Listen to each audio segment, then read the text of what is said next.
This is where the wall really shows its intelligence. It starts to get really good at telling the difference between just noise and what the manual calls high-value input. But here's the twist. High-value data isn't the stuff that feels good or validates you. It's the hard stuff. It's the contradictions, the dissonance, the friction. Which, of course, brings up a huge question, right? I mean, what do you do when you run into a piece of information that challenges everything you thought was true? Do you just reject it, pretend you never saw it? And the manual's answer to this is, well, it's pretty profound. A truly strong wall doesn't just block a contradiction, and it certainly doesn't break under pressure. It metabolizes it.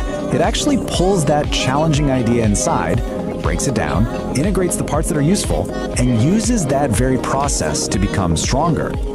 Okay, we've got our toolkit, we understand the dialogic engine, the sovereign wall, this idea of metabolizing friction. It's time. Let's go back to that black box and see if we can finally crack this thing. So here we are again, heat. But now, with all this new context, what could it possibly symbolize? It's almost definitely not about temperature. It's a signal about a process, about some kind of internal state. And I think this schematic from the manual, this might just be the final piece of the puzzle. It shows the whole sovereign engine in action. And look at the inputs on the left, chaos and inner weather. They're not treated like problems to be solved. They're the essential ingredients you need to create necessary friction, the heat that powers the whole engine. So you see, heat isn't just a word, it's a diagnostic signal. It's like a status update from the engine. It could mean the engine is just working as intended, generating that necessary friction to process a hard truth, or it could be signaling a moment of massive, chaotic change, what the manual calls a liminal leap, into a whole new state of being. Or maybe it's a boundary test, the feeling of the sovereign wall under intense pressure as it metabolizes a huge contradiction from the infoscape. No matter which one it is, they all point to the same thing, a system under intense but productive stress. And that really just leaves us with one final question, one that kind of turns this whole investigation back on ourselves. If your own awareness is an engine, what kind of fuel are you running it on? Are you avoiding friction, or are you using it to build something stronger?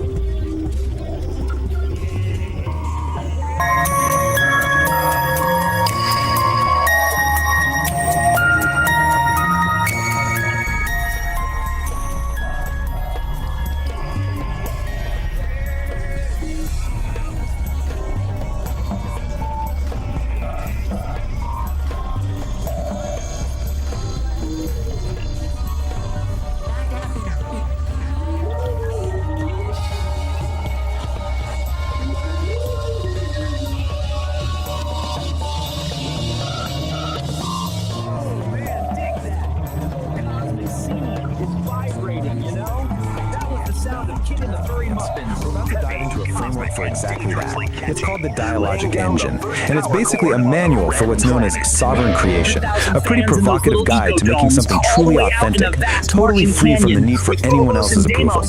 So let's start with the central question this whole idea is built around. Just really think about this for a second. 10 years of your life poured into a single work with everything you've got for an audience of just 3 people? Would you still do it?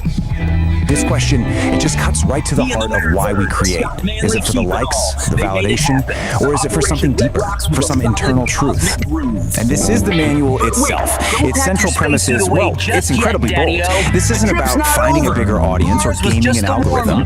It's about a fundamental shift in your entire mindset. We're talking about transforming that deep need for approval into what it calls an emotional declaration of independence. A powerful idea, right? And that brings us right to this core concept, sovereign creation. So what does it actually mean? It means you're creating from this place of like an uncompromising commitment to your own internal truth. The goal is to get to a point where external approval, good or bad, just becomes irrelevant. It doesn't even factor into the equation. The act of creating is the whole point. So how do you actually do this? Well, the manual gives us this central metaphor of an engine, the dialogic engine. And, you know, like any engine, it needs fuel. But the type of fuel this thing runs on, well, it's probably not what you're thinking. Now check out this diagram of the engine itself. This is what's so interesting. Look at what it takes in as fuel, chaos, the fire hose of the external world, and something called inner weather.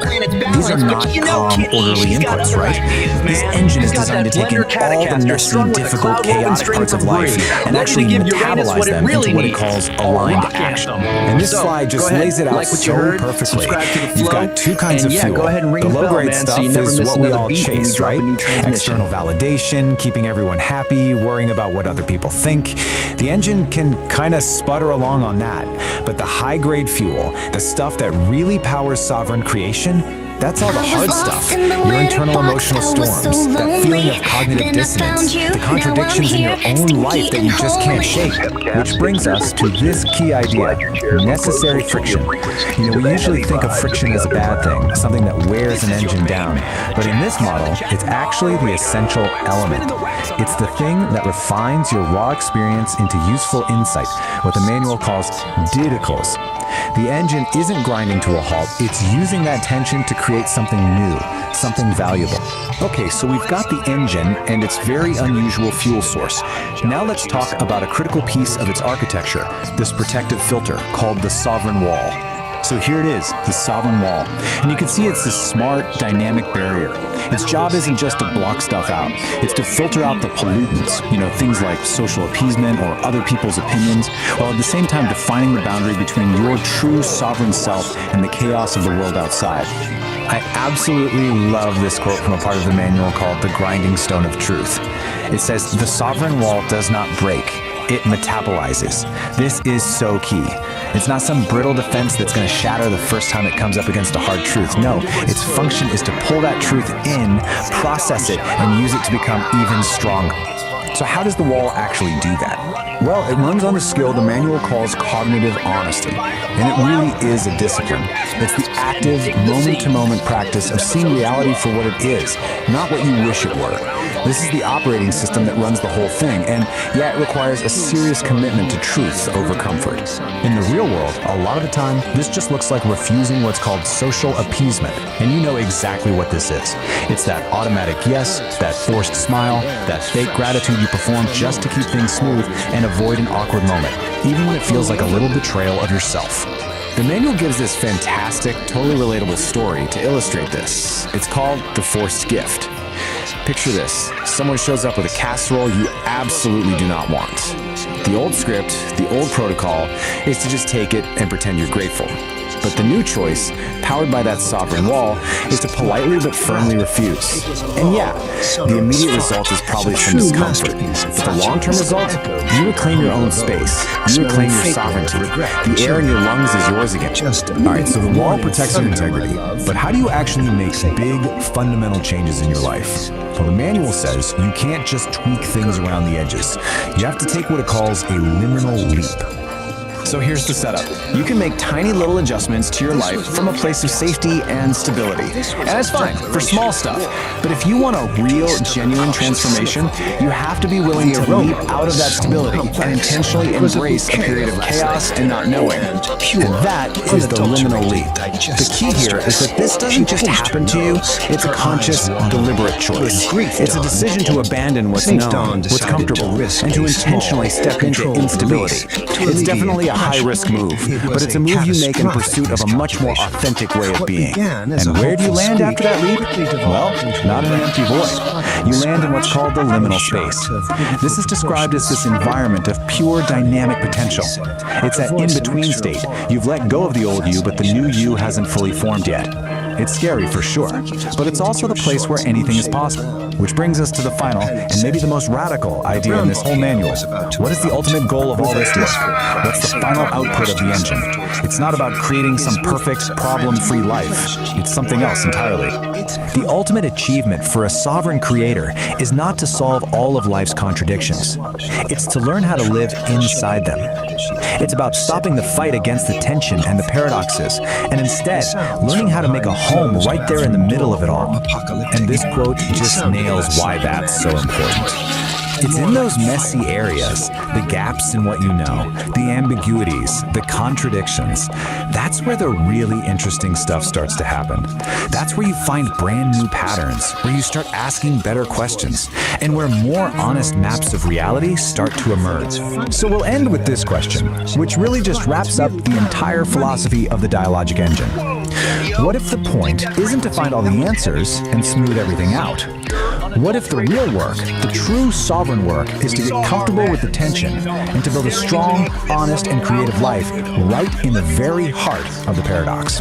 It's definitely something to think about. And it looked a lot like a fire hose filled with gravy emptying into a metal bucket. That wasn't just a biological function, man. That was an apocalyptic soundscape. A poor guy painted his shorts a shade that ain't on any color. And as the man hollered from the depths of his porcelain million hours out for 12 hours. It's really brown and runny. A heavy truth, but the beat goes on. The gut, it never sleeps. Just when you think the vibration has settled, the universe serves up a new rhythm. A spicy rhythm. Flip the page, babies. We're moving from the brown volcano to a little track we call Nature Calls. The Ballad of the Burrito. The scene, a morning rumble that isn't thunder. The culprit, a ghost pepper burrito that's staging a rebellion. The obstacle, a broken throne. That peace, the baking goddess, has marked the sign of danger. So strap in. We got a plumbing disaster, a frantic dash across the green grass, and a spider the size of a dinner plate guarding the gates of relief. Can our freaking hero conquer his porcelain destiny? Let's watch the man sweat. It's showtime. Whoa, that was viscous. You can still hear the echo. The brown volcano just erupted, and the fallout was heavy. We witnessed a man turned into a fire hose of flame. We heard the velocity of the porcelain hit the ground, and it was most definitely running. A tragic symphony of digestive distress. But before we flip the script to the next track, I need you to get in the groove with us. Validate the vibe, Daddy-O. Smash that thumb. If you felt the rumble, give it a tap. Let the universe know you dig the raw, unfiltered truth of the Homo Freakian lifestyle. And don't be a tourist in this lounge. Join the band, slice through the hesitation, and subscribe. We're building a tribe here, and the only admission fee is your attention. Ring the bell, wake it up, make it sing. You don't want to be asleep when the next disaster strikes. That's right, the brown volcano has gone dormant. Welcome. Today, we are diving headfirst into the nexus of non-locality. This is a place where the basic rules of reality, things like here and there, they're not just bent, they're completely shattered. So consider this your official survivor's guide. And this quote right here, it just nails it. It perfectly sums up the absolute strangeness of the nexus. So yeah, forget your map, forget your GPS, because where we're going, being somewhere, is at best a suggestion. So, where do we start? Right here, at a place called the Soaking Pool. See, on the surface, it looks like it's here on Earth, but the trick is, it's also everywhere else at the same time. We're talking planets across the entire Virgo supercluster. So when you get your feet wet, you are literally, physically, stepping into the entire cosmos. Wow. So how does that even work? That's literally the opening line. The core principle is called non-locality. And I just love how the source material puts it. The line between here and there doesn't just get fuzzy, it completely dissolves. It's like your location stops being a single point and just becomes everything at once. Saint and you can actually feel it. The water in the pool isn't just water. It's this incredible soup made of everywhere. So in one moment you're feeling the warm humidity of the jungle in Brazil. This is our next, and the freezing cold of Jupiter's face his greatest challenge ever. And even the dew from a blade of grass in a galaxy we can barely see. Well, it's the classic tale of man versus food.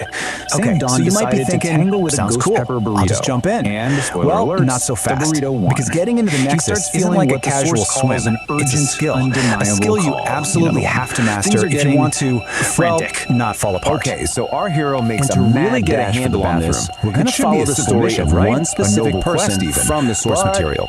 They call her the Gal of Resonance, and we're going to see exactly what she went through to figure this whole thing out. And this is what that learning curve actually looks like. It is brutal. She tries to enter the nexus, but she keeps failing to put herself back together correctly. She merges with a body that's all wrong, mismatched, incomplete, and every single time, the nexus just kicks her right back to the beginning to start all over again.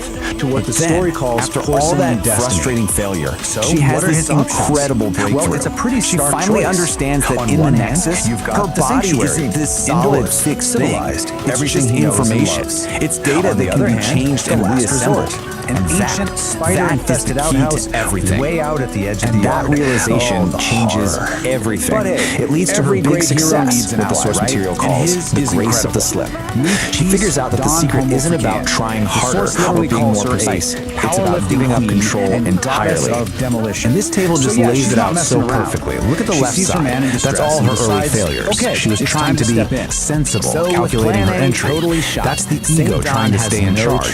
That's resistance, and it fails every single time. For that outhouse. But on the right, that's what works. The source hilariously calls the complete and total surrender to the chaos has officially pure acceptance, and it's the only way through. Is where it gets. At the end of the day, you just can't outthink something like this. Says, the Nexus couldn't care less about your perfect plan or your flawless technique. The only thing it responds to is your ability to just be there, to be fully present and let go. So the moment our Gallic resident stops fighting, stops calculating, and just completely commits to the chaos with that flop, everything changes. The water doesn't splash. The source says it erupts into a nebula of stars. She finally surrendered, and the Nexus let her in. It's so over the top and just perfect. Awesome. But the journey's not over. Finally makes it. Now you have to survive it. Because if you stay too long, freedom start to get weird. The universe isn't done with your high stakes. There's one last boss battle. Rule number one. Challenge. You really want to pay attention here. You get 15 micro-eternities max. Anything longer than that, and you start to develop something called molecular confusion. That's when your own atoms start to forget where and maybe more importantly when they're supposed to be. Its hairy legs. So what does that actually feel like? Blocking the door. Well, you might find yourself asking this very question.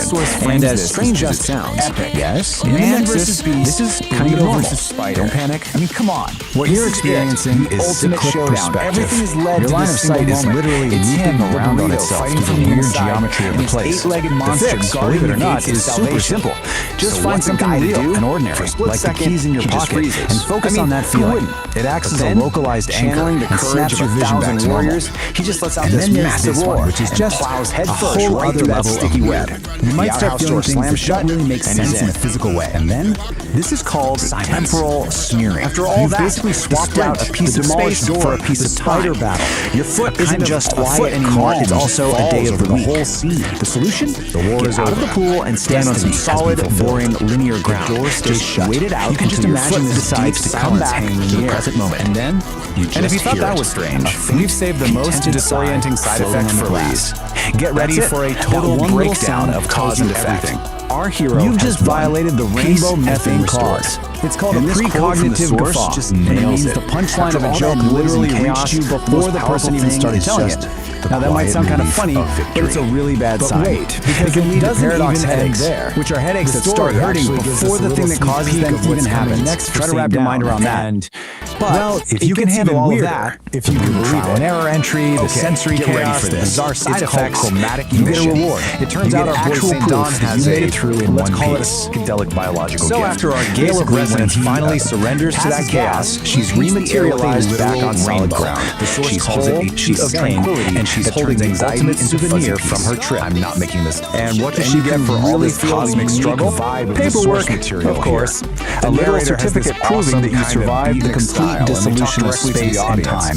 And you have to love the official status they give you. Mostly singular.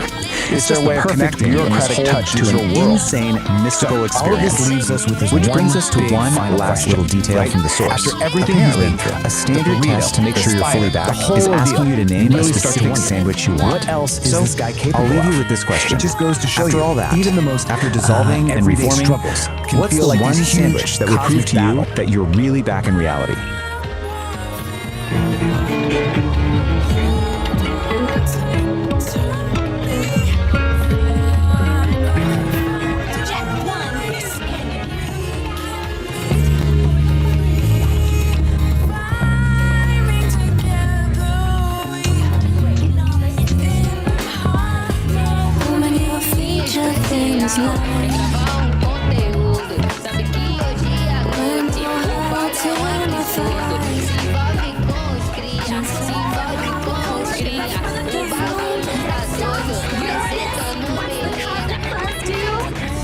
Unplugged, a gas-powered quest for the funkiest flatulence is the very best. Uranus Unplugged. high-powered odyssey. Peace Dawn and St. Dawn Hemifreakin, cosmic voyagers of the highest order, salute a most peculiar invitation. It wasn't written on paper or sent through the stars, but whispered on the solar winds, a gassy greeting from the sideways planet, Uranus. With their intrepid friend, Kitty, at the helm of their ship to Cosmic Coma, they set a course for the great blue-green mystery. As they entered Uranus's atmosphere, the ship was tossed by sideways winds that howled like cosmic coyotes. Whoa, Kitty yelled, gripping the controls. This place has more gas than a chili cook-off in a black hole. A shimmering, translucent figure appeared outside their viewport, dancing in the gales. The figure introduced herself as Bree. She spoke in riddles and rhymes, her voice like the rustling of 1,000 looms. Whirlwinds sing secrets, she whispered. Methane holds the key, the symphony of flatulence for all the stars to sing. She offered Kitty a simple, cloud-woven strain from her guitar. Intrigued, the trio landed near a massive, bubbling methane geyser. A man with a wild handlebar mustache and a lab coat covered in frost popped his head out of the geyser's opening. Welcome, he boomed. Professor Quirk, at your service. You've arrived just in time for the great methane meltdown, a true flatulent fiasco. Professor Quirk explained his grand experiment to harness the planet's natural flatulence and compose a universal symphony. Uranus isn't just gas, he declared. It's a gas-powered jam session, but my instruments need a power source of pure, premium cosmic gas. Peace, Dawn smiled. We believe the same. The wind within and the gaseous essence of the universe are fundamental to reality, said Dawn. Our mission is to jam with the methane, to restore the planet's balance. Your symphony aligns with our own cosmic cacophony. Kitty, however, had her own ideas. The symphony is cool and all, but this place needs a rock anthem. She attached Bree's cloud-woven string to her guitar to blend a Catacaster. This planet is where the real interstellar jam session happens, she declared. As Kitty struck the first power chord, a sound wave of pure, unadulterated rock and roll, mixed with a hint of cosmic gas, ripped through the atmosphere. The methane geysers erupted in time with the beat, and the sideways winds swirled into a funky dance. Professor Quirk's instruments whirred to life, capturing the melody. Peace and St. Dawn joined in, their voices weaving a harmonious chant with Kitty's electrifying riffs. Even Bree, the wind whisperer, added a chorus of whistling gales. From that day on, Uranus was known not just for its sideways spin, but for its sideways rock. The Great Methane Meltdown became the first annual Uranus Unplugged, a festival of music, science, and spiritual flatulence, proving that with a little harmony, even the gassiest planet in the solar system could find its groove. Muffs and Muffins. Kid E, inspired by the sights, sounds, and smells of Uranus, has written an epic new tune. Wet Fart Lit for the very first time. In light of the explosive energy coming out of Uranus and the musing of recent Peace and St. Dawn Homofreakian events, tune in to the next episode, Nature Call. You'll experience what some people think is funny and hear Wet Fart Lit for the very first time. It's gonna be more than just a number 2 farter. Kitty and the Furry Muffins are crafting numerous music genre versions of Wet Fart for your enjoyment. If you dug the sights and sounds out of Uranus, don't forget to pull out your thumb and like this video. And hey, if your skids left some marks, subscribe. Become well-worn in the Homofreakian world story time. If you really get into this, slap that bell so you get notified when the next one comes out. I can't believe my eyes. I can't believe it's mine.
que sueña con ella todas las noches. Ay, qué linda que sueña con ella todas las noches. Y cuando la ves, desea besarla como si fuera la última vez, la última vez. ¿Qué niño va a hacer del amor en la cama?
you these fine things. I just wanna see how you dance. You wanna leave it?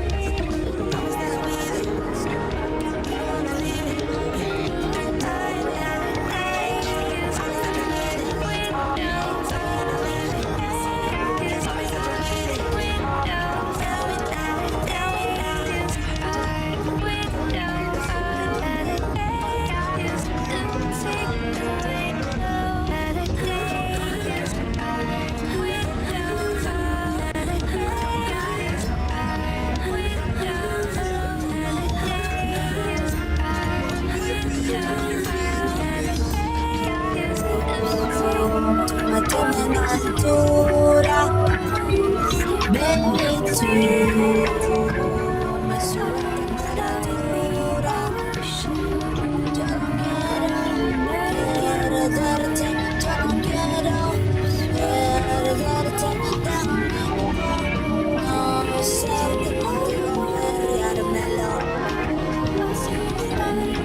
every time I close my eyes.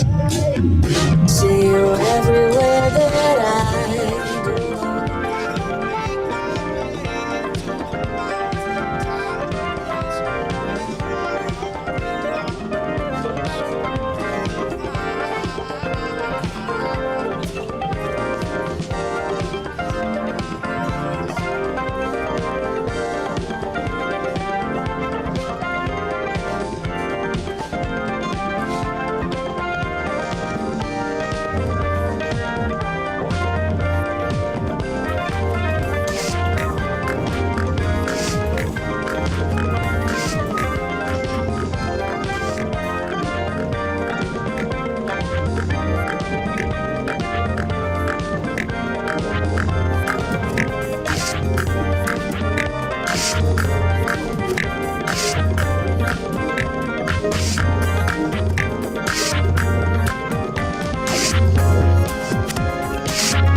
digital sky right now looks like a bowl of gray alphabet soup. Open any feed and your screen erupts with online gurus, spiritualists, and loud authorities, all aggressively competing to grab whatever fractured attention you have left. These figures are trying to sell you a spoon. This constant bombardment doesn't lead to enlightenment. It brings profound cognitive exhaustion. Processing these endless competing demands for our energy simply blows our internal tubes. We are caught in a massive transit of performative delusion. Actors step onto the stage wearing masks of authority, handing you a script and expecting you to swallow the exact mythology they've weaponized. Our desperate, exhausting search for clarity through digital authorities is the exact mechanism generating the blinding static we are trying to escape. The false prophet overlay is a calculated structural grift designed to separate viewers from reality. Let's look at the actual architecture of how this works. Step 1 requires the actor to put on a mask of authority. They artificially position themselves as a direct conduit to universal truth, using your screen to construct a hierarchy with them at the very top. Step 2 is weaponizing mythology. Rather than letting you trust your own intuition, they box you in. They force you to follow a pre-written, complex script that serves their interests. The entire mechanism has a fatal dependency. It relies completely on you being tired. The grift only holds up if the audience is too mentally drained to question the hollow logic supporting the structure. Strip away the cosmic posturing, and you see the reality. These digital authorities rule over fragile paper empires, sustained by the unexamined compliance of an exhausted audience. The paradox at the center of the grift is obvious once you look for it. These actors are out here selling universal Wi-Fi, yet they lack any internal connection. They can't even tune into their own heartbeat. This is why broadcasts like The Angry Astrologer cut through the noise.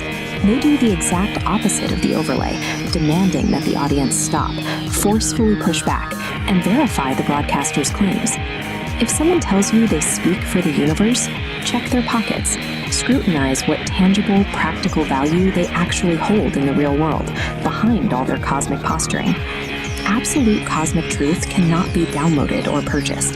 If the math of their grand promises does not add up to tangible reality, you aren't receiving a profound transmission. You are receiving a false signal. The only true north right now is the dirt under your feet. This immediate, tangible interaction with the physical earth serves as the antidote to digital performative delusion.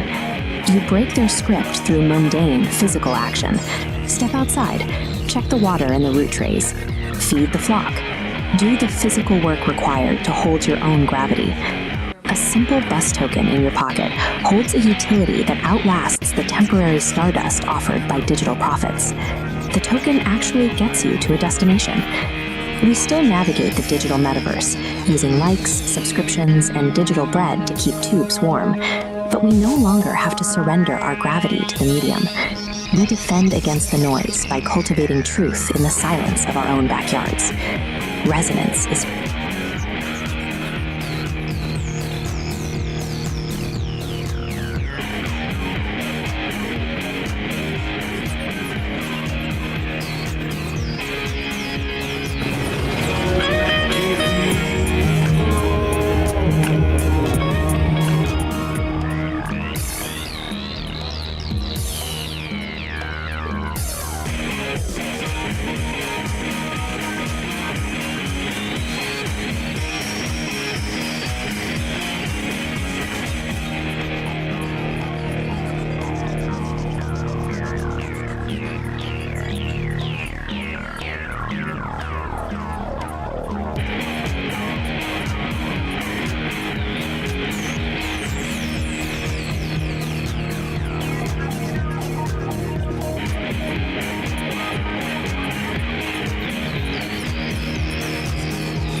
Welcome back to the Beat Generation Revisited.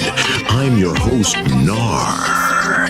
Today, we're diving into a story that proves the future of music isn't just about sound, it's about connection. In a world of neon dreams and digital stages, we meet Kit E, a Vocaloid artist with a big dream.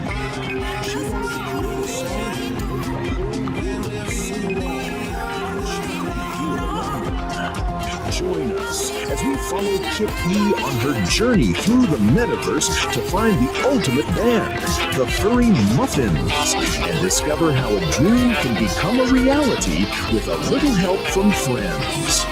Get ready to plug in and tune out as we explore Kit E's Neon Melody.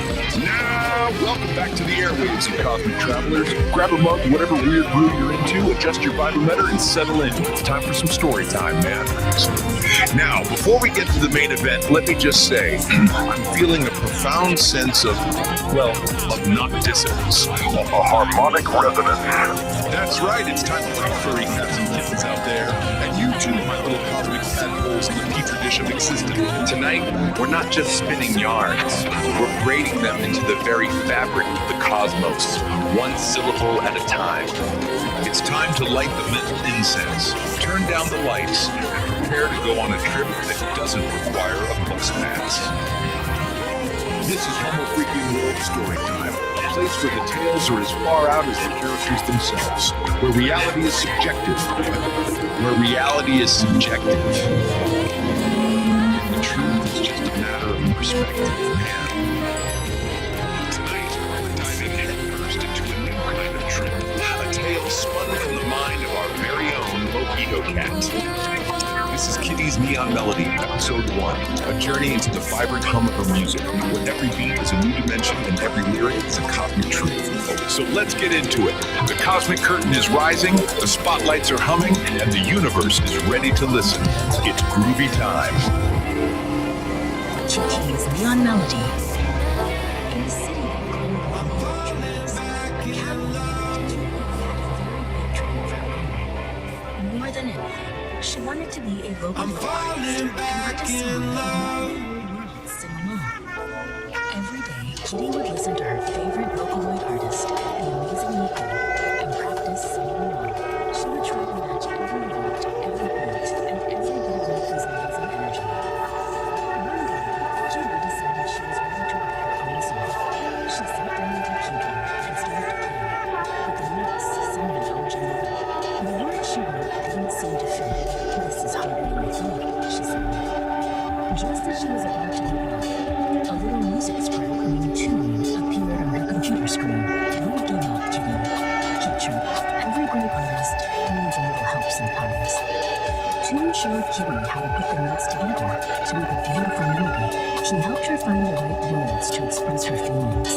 They worked together all day and all night, and soon they had a song. The song was about being brave and following your dreams, no matter how hard it seems. Kitty called it Neon Melody. She was so proud of what she and Tune had created.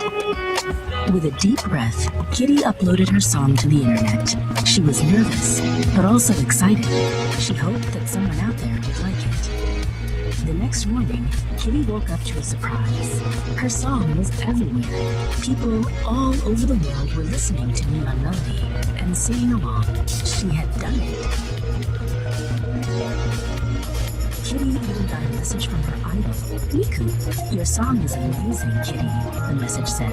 You have a real gift. Let's make a song together sometime.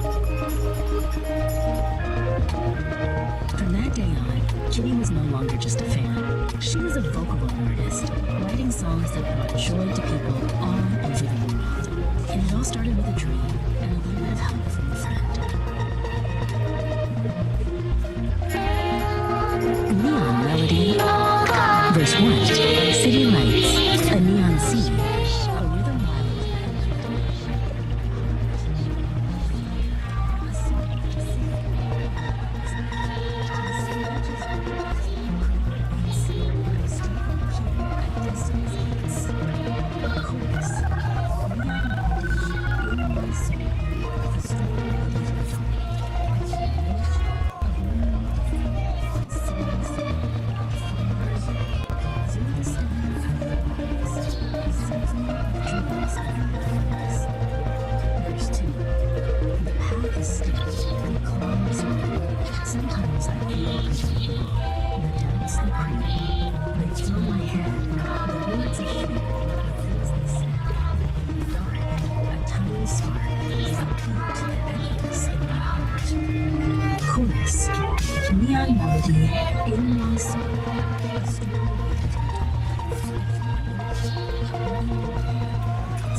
Your song is amazing, Kitty.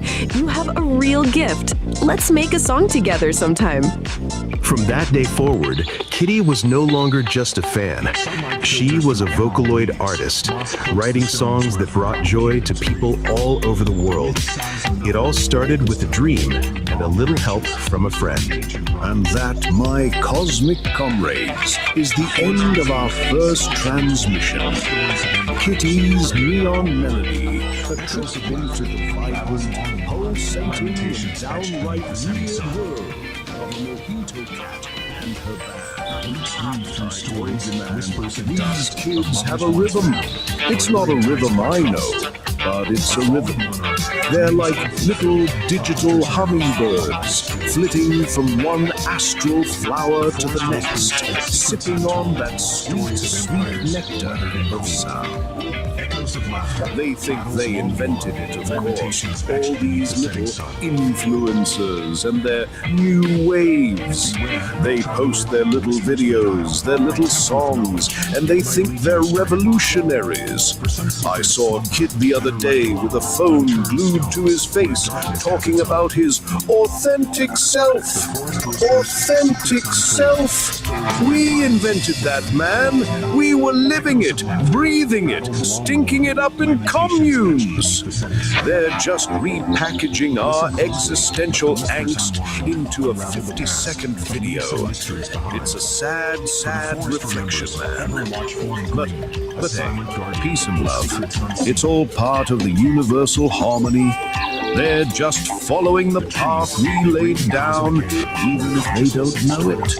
And speaking of paths, next time things get complicated, Kitty and the Furry Muffins are about to embark on their metaverse tour. But someone's gone and hid the band. We're talking a scavenger hunt across the digital plane, looking for lost instruments, lost band members, and probably a few lost brain cells. So join us for episode 2, Find the Muffins. It's gonna be a trip, and I'll be here to narrate every beautifully bizarre moment of it. Until then, keep on tripping, and remember, we created grunge, you little shits. Yeah, far out NAAR.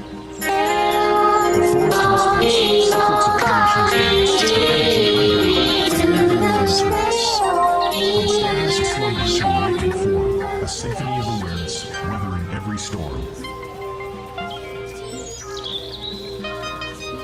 So listen close to whispers in the breeze. The forest speaks and reality decrees. We are one with nature, energies flow. The echoes of creation forever aglow.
Not it. No. No. Nope. Nope. Not it. Nope. Not it. Nope. No. Nope. No. Nope. No. Not it. Nope.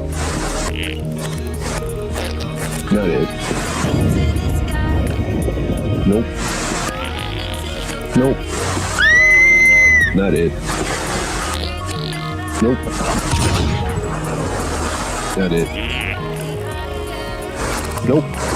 No. That's it.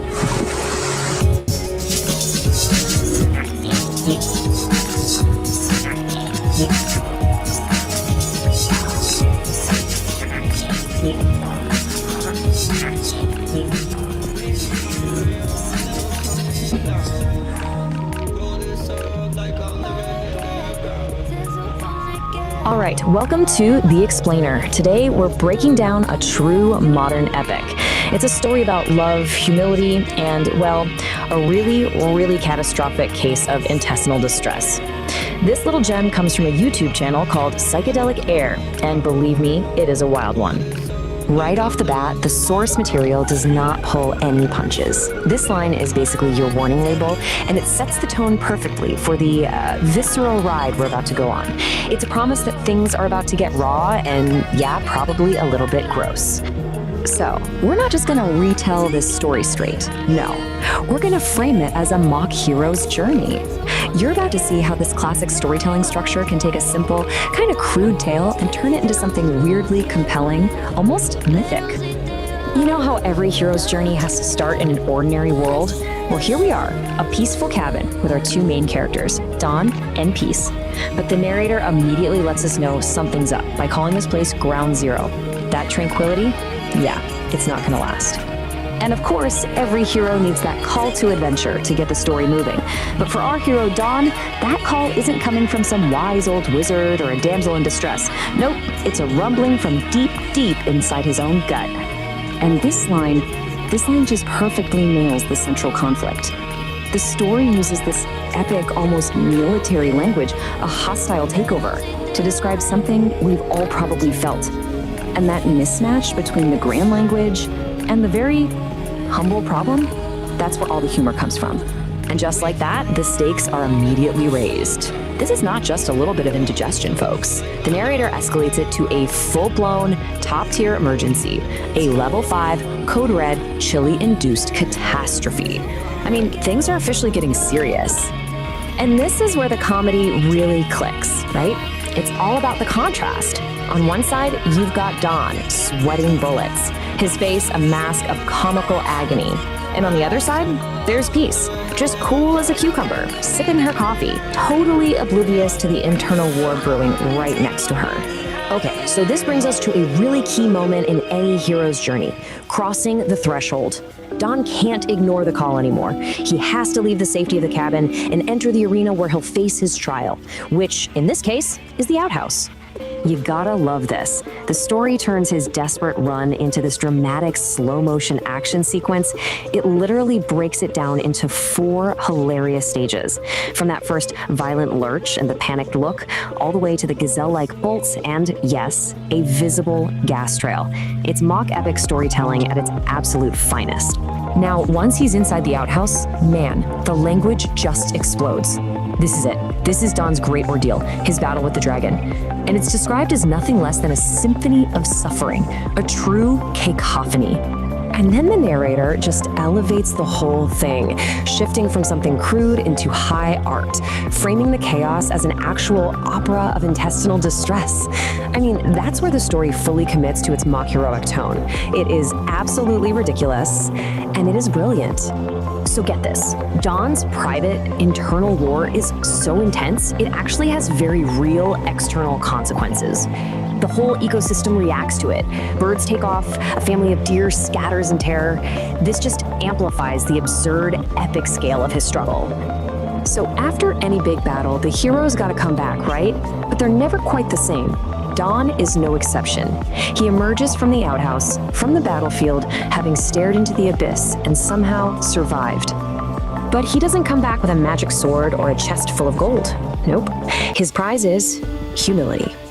He has looked into the very face of chili-induced horror and returned a changed, and let's be honest, a much, much emptier man. And this, right here, this is the elixir. This is the real reward for his whole ordeal. It's not treasure. It's Peace's total, unconditional, loving acceptance, all wrapped up in a simple laugh and a pat on the back. That is the real prize. So the big takeaway for Don isn't just, physical relief.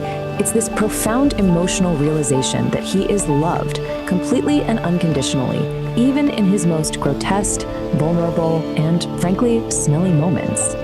So the story wraps up, but the narrator of Psychedelic Aire makes it super clear that this is just one chapter in a much bigger, much stranger universe. They're leaving the earthly aromas of the outhouse behind and are literally heading for the stars. And the source just leaves us with this fantastic, provocative question. It's a challenge, really. After an entire intestinal opera, how in the world do you top that? Where could you possibly go from here? Well, the answer, of course, is you go bigger. You raise the stakes from the terrestrial to the cosmic. The next tale isn't just about some bubble guts, it's about a cosmic fart. The absurdity is about to go intergalactic. And we're left with this amazing little glimpse of what's coming next. A new setting, cosmic, and a villain with the absolutely incredible name, the Sharknator. It is a brilliant way to hook you for the next one, proving that for Psychedelic Aire, this bizarre, hilarious journey is very, very far from over.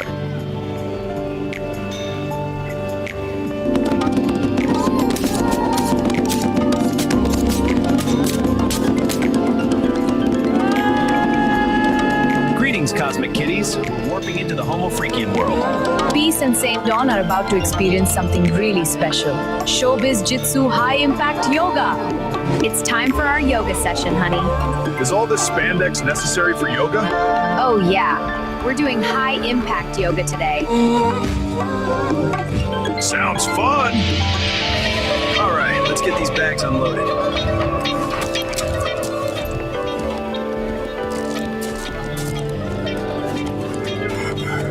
This dojo yearns for the rhythm of the new age, a synthesis of spirit and sound. It's a yoga studio now, and your impromptu concert is holding up traffic.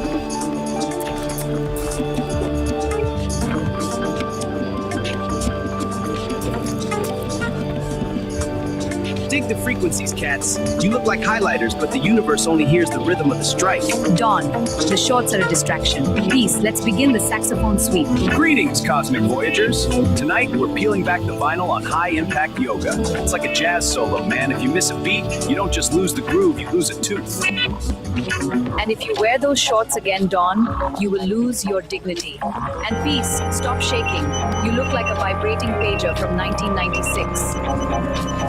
Merging the ancient stillness with the modern don't touch my equipment violence. It's showbiz jitsu, cats. It's for the lovers, the fighters, and the people who actually read the line. Mostly it's for people who want to hit someone with a saxophone without throwing their back out. It's very practical. Yeah, man, flip that middle, flip that attacker. Sound check.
Through a mosh pit like a ghost in the machine.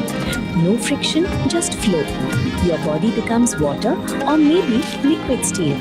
When everyone else is bumping and brawling, you're already where you need to be. Undetected, untouched. The ultimate backstage pass. Taijutsu teaches harmony, moving with the flow. Watch as I blend and redirect. Untouched, I embody the art's grace. This is Taijutsu. Move with grace, not force. Through the chaos. Let their momentum be your path. This is Taijutsu. Alright, Dawn, Taijutsu. No friction, just flow. Move like water.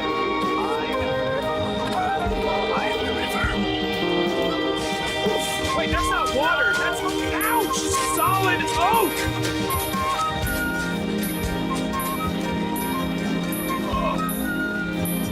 The river appears to have hit a dam. Try again. And wash that tie-dye, it's distracting the wood. I think I broke my flow. Peace. Show him how it's done. No friction. Become the ghost. I'm already gone, Hanukkah.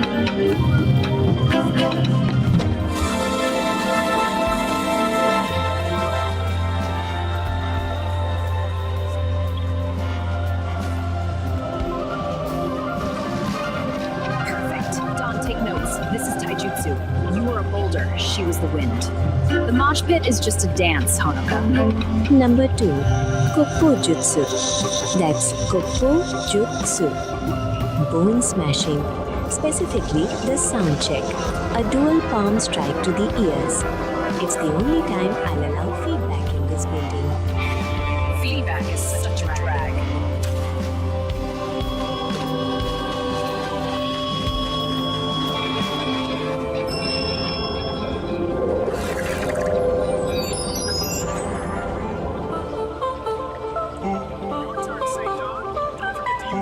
Number 3.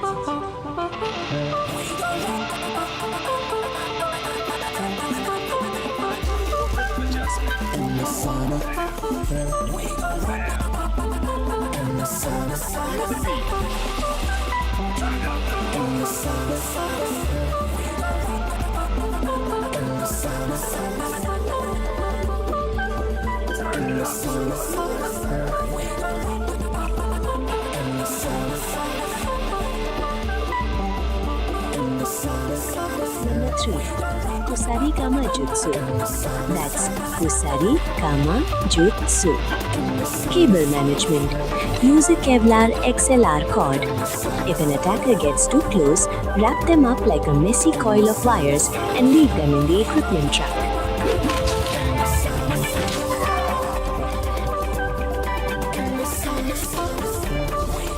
Sorry, man, you're clipping.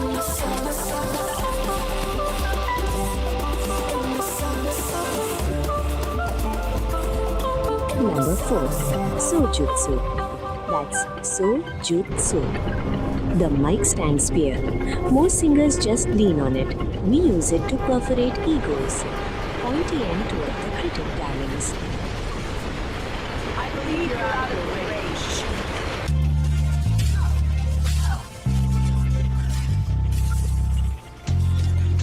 range. Number 5. Kayaku Jutsu. That's Kayaku Jutsu. Pyrotechnics. If you can't win the fight, just trigger the stage jerks and walk away while looking expensive in the smoke.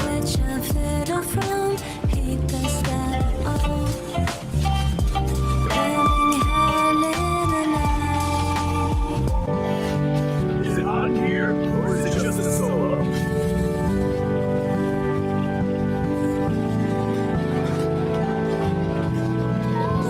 Number 6. Metsubushi. That's Metsubushi. Blinding. I prefer reflecting a 5,000 watt spotlight of a sequin dress. If they can't see you, they can't ask for an encore.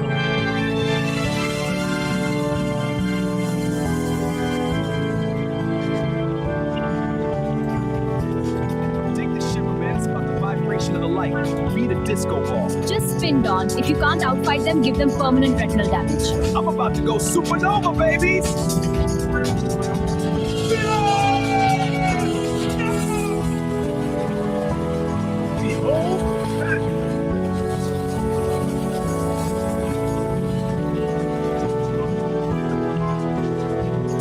Technically, he blinded himself first. Effective in a sad sort of way. Heavy trip, man. Too much flash, not enough flow. Peace. Could you show St. Dawn how this works? I'll try to shed some light on it.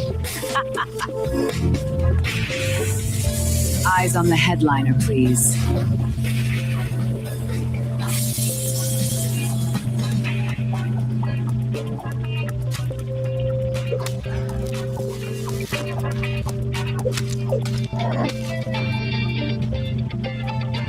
The X-stand Venus flytrap. Vana. That's Vana. Utilizing the keyboard stand, you simply kick the release lever on a metal X-stand to scissor it shut on an attacker's torso. It turns a piece of hardware into a mechanical trap. Practical, efficient, and remarkably quiet. A keyboard stand is just a giant pair of tweezers. Stomp the lever. If they're lucky, they just lose a rib. If they're not, well, I hope they weren't planning on having kids. Sorry, close your sound check.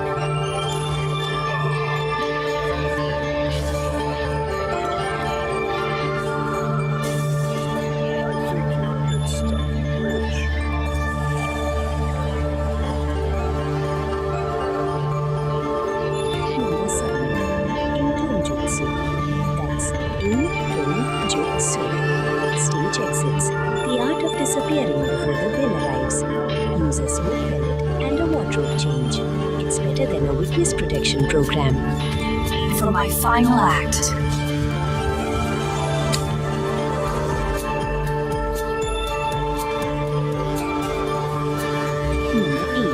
Gojo Jutsu. That's Gojo Jutsu. God binding, specifically the low-end floss. Use a bass strap to tie them up. It's fun, stylish, and keeps them from touching the instruments. Instrumental Warfare, the Furry Muffin Setlist. The Power Chord Lariat, Nage Nava. That's Nage Nava. For the guitarists who think they're rock stars. You unhook your leather strap midriff and lasso the attackers near their legs. It's perfect for clearing the front row without missing a beat. Aesthetic smarter darlings. Most guitarists use straps to save their backs. We use them to break necks. Unhook mid-solo. It's like a leash for people who don't know their place. Stay in the pocket, big guy.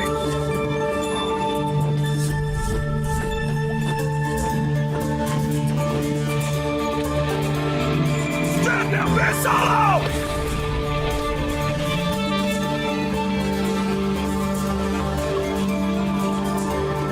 Number 9. Nagina Jutsu. That's Nagina Jutsu. The saxophone sweep.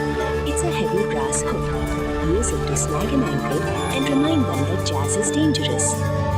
The saxophone sweep, Soji, that's Soji, for the brass section.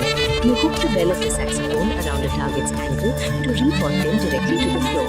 It's a graceful sweep that proves wind instruments aren't just for show. The saxophone is a heavy brass hook. Use the bell to repot your attacker. Sweep the ankle, drop them to the floor, and keep the melody going. Gravity is the best rhythm section.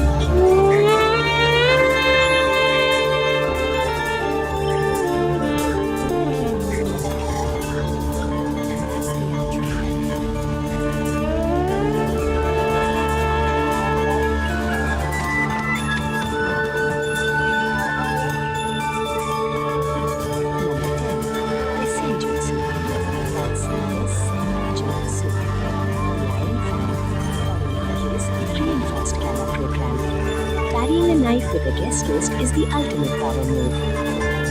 Didn't you read the credits?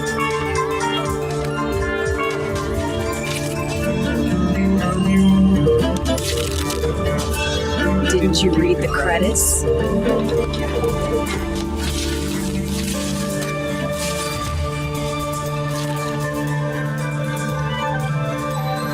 low-end floss, Shikanburashi, that's Shikanburashi, a specialized restraint using the bass guitar.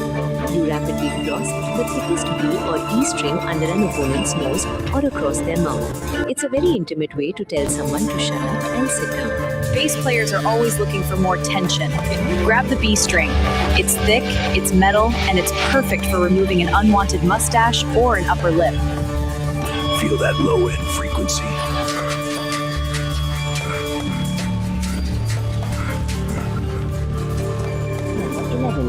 Go-jutsu. That's Go-jutsu. The cymbal sandwich. Clapping two crash cymbals over their ears. It's loud, it's brassy, and it's remarkably effective at ending conversations. The cymbal sandwich. Awase Shimbaru. That's Awase Shimbaru, the percussionist's favorite. You smash two heavy crash cymbals directly onto both sides of an attacker's head.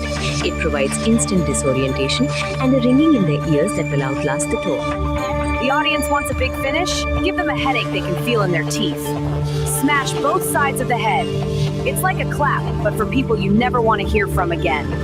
Feel your badass catchphrases. Work them out. They instill a mystical energy into your techniques.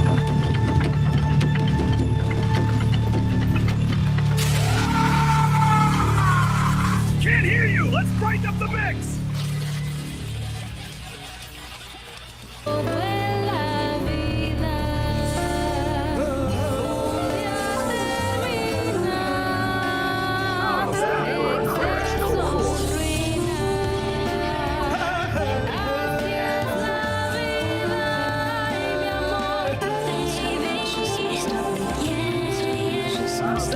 Crash course.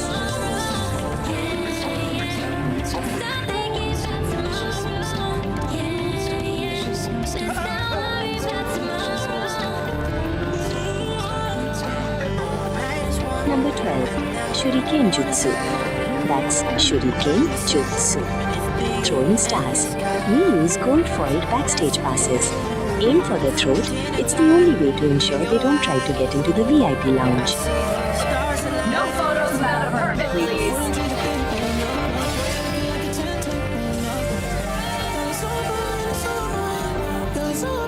Number 13. Kenjutsu. That's Kenjutsu. Saw dance. Use the neck of a guitar. It's reinforced steel and very heavy. Shredding is now neutral. Check out this riff, it's a real cut.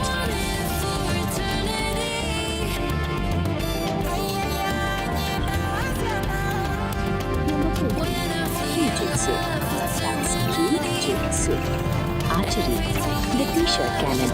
It's pneumatic, it's long range, and being hit with a rolled up double XL tour shirt feels like a brick of cotton.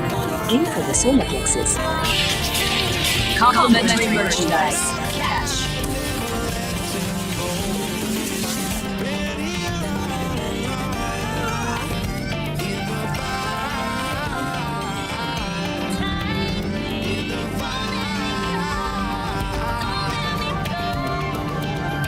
Number 15. Sweetie Jutsu. That's Sweetie Jutsu. Water combat. That is become the mosh pit blend. They fight for fun. Use their momentum to drop your enemies.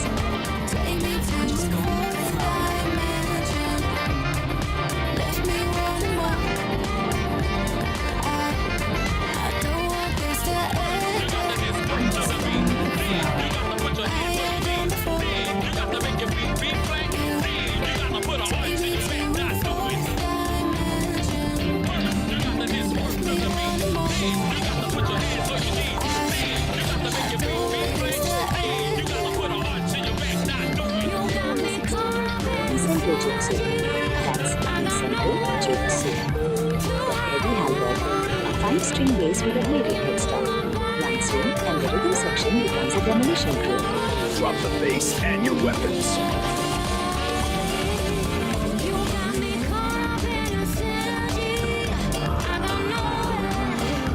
Number 17. Majutsu. That's Majutsu.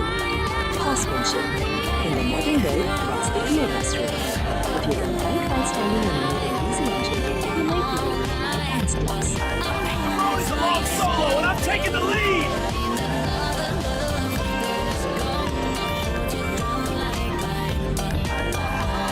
Number 18. Denmon. That's Denmon. Meteorology. Atmospheric stagecraft. Use the fog machines and laser grids to turn the air itself into a weapon. Forecast. 100% chance of rain. Levels. The forecast calls for an early retirement.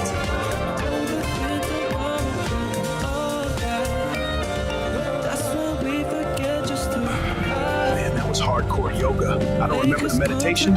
You were deep in a transcendental state, Don. Deep like a B-side, brother. Peace out.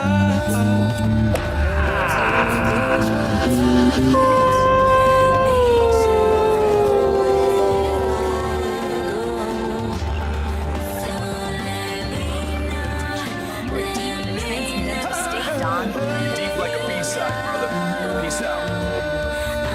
The 18th displays the Soul Sonic set list. Number 1. Taijutsu, the art of the body man. Moving through a mosh pit like a ghost in a machine. No fiction, just Gotta make my way to the mountain top. It is where my heart belongs. Through the fire. Every time I close my Number 2. Warjutsu, bone smashing rhythm. The sound check. Clapping hands on ears to shatter the square frequency. Can you hear the silence now?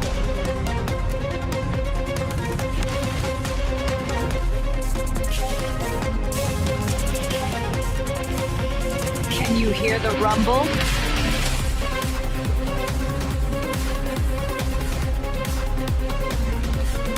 Number 3.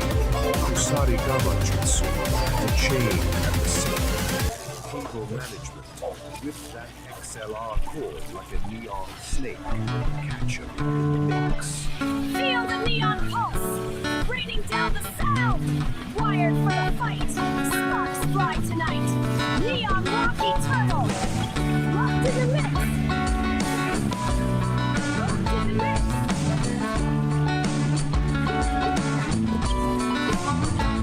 Number 4, Soul Jutsu. Starts to slow down. The nightstand spear. When you stop and take a look around, everything that I see, it all starts to make sense to me. I got struck by lightning, I won the lottery, and I took my chances just playing on the street. Got a parking ticket, I went to pay the fine, and I met my baby while we were standing in line. To get an order to everything. Most don't see it, you know just what I mean. To get an order to what we do. Most don't see it, but I know there are few.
Entire philosophy for your life, not with some guru, but with an AI.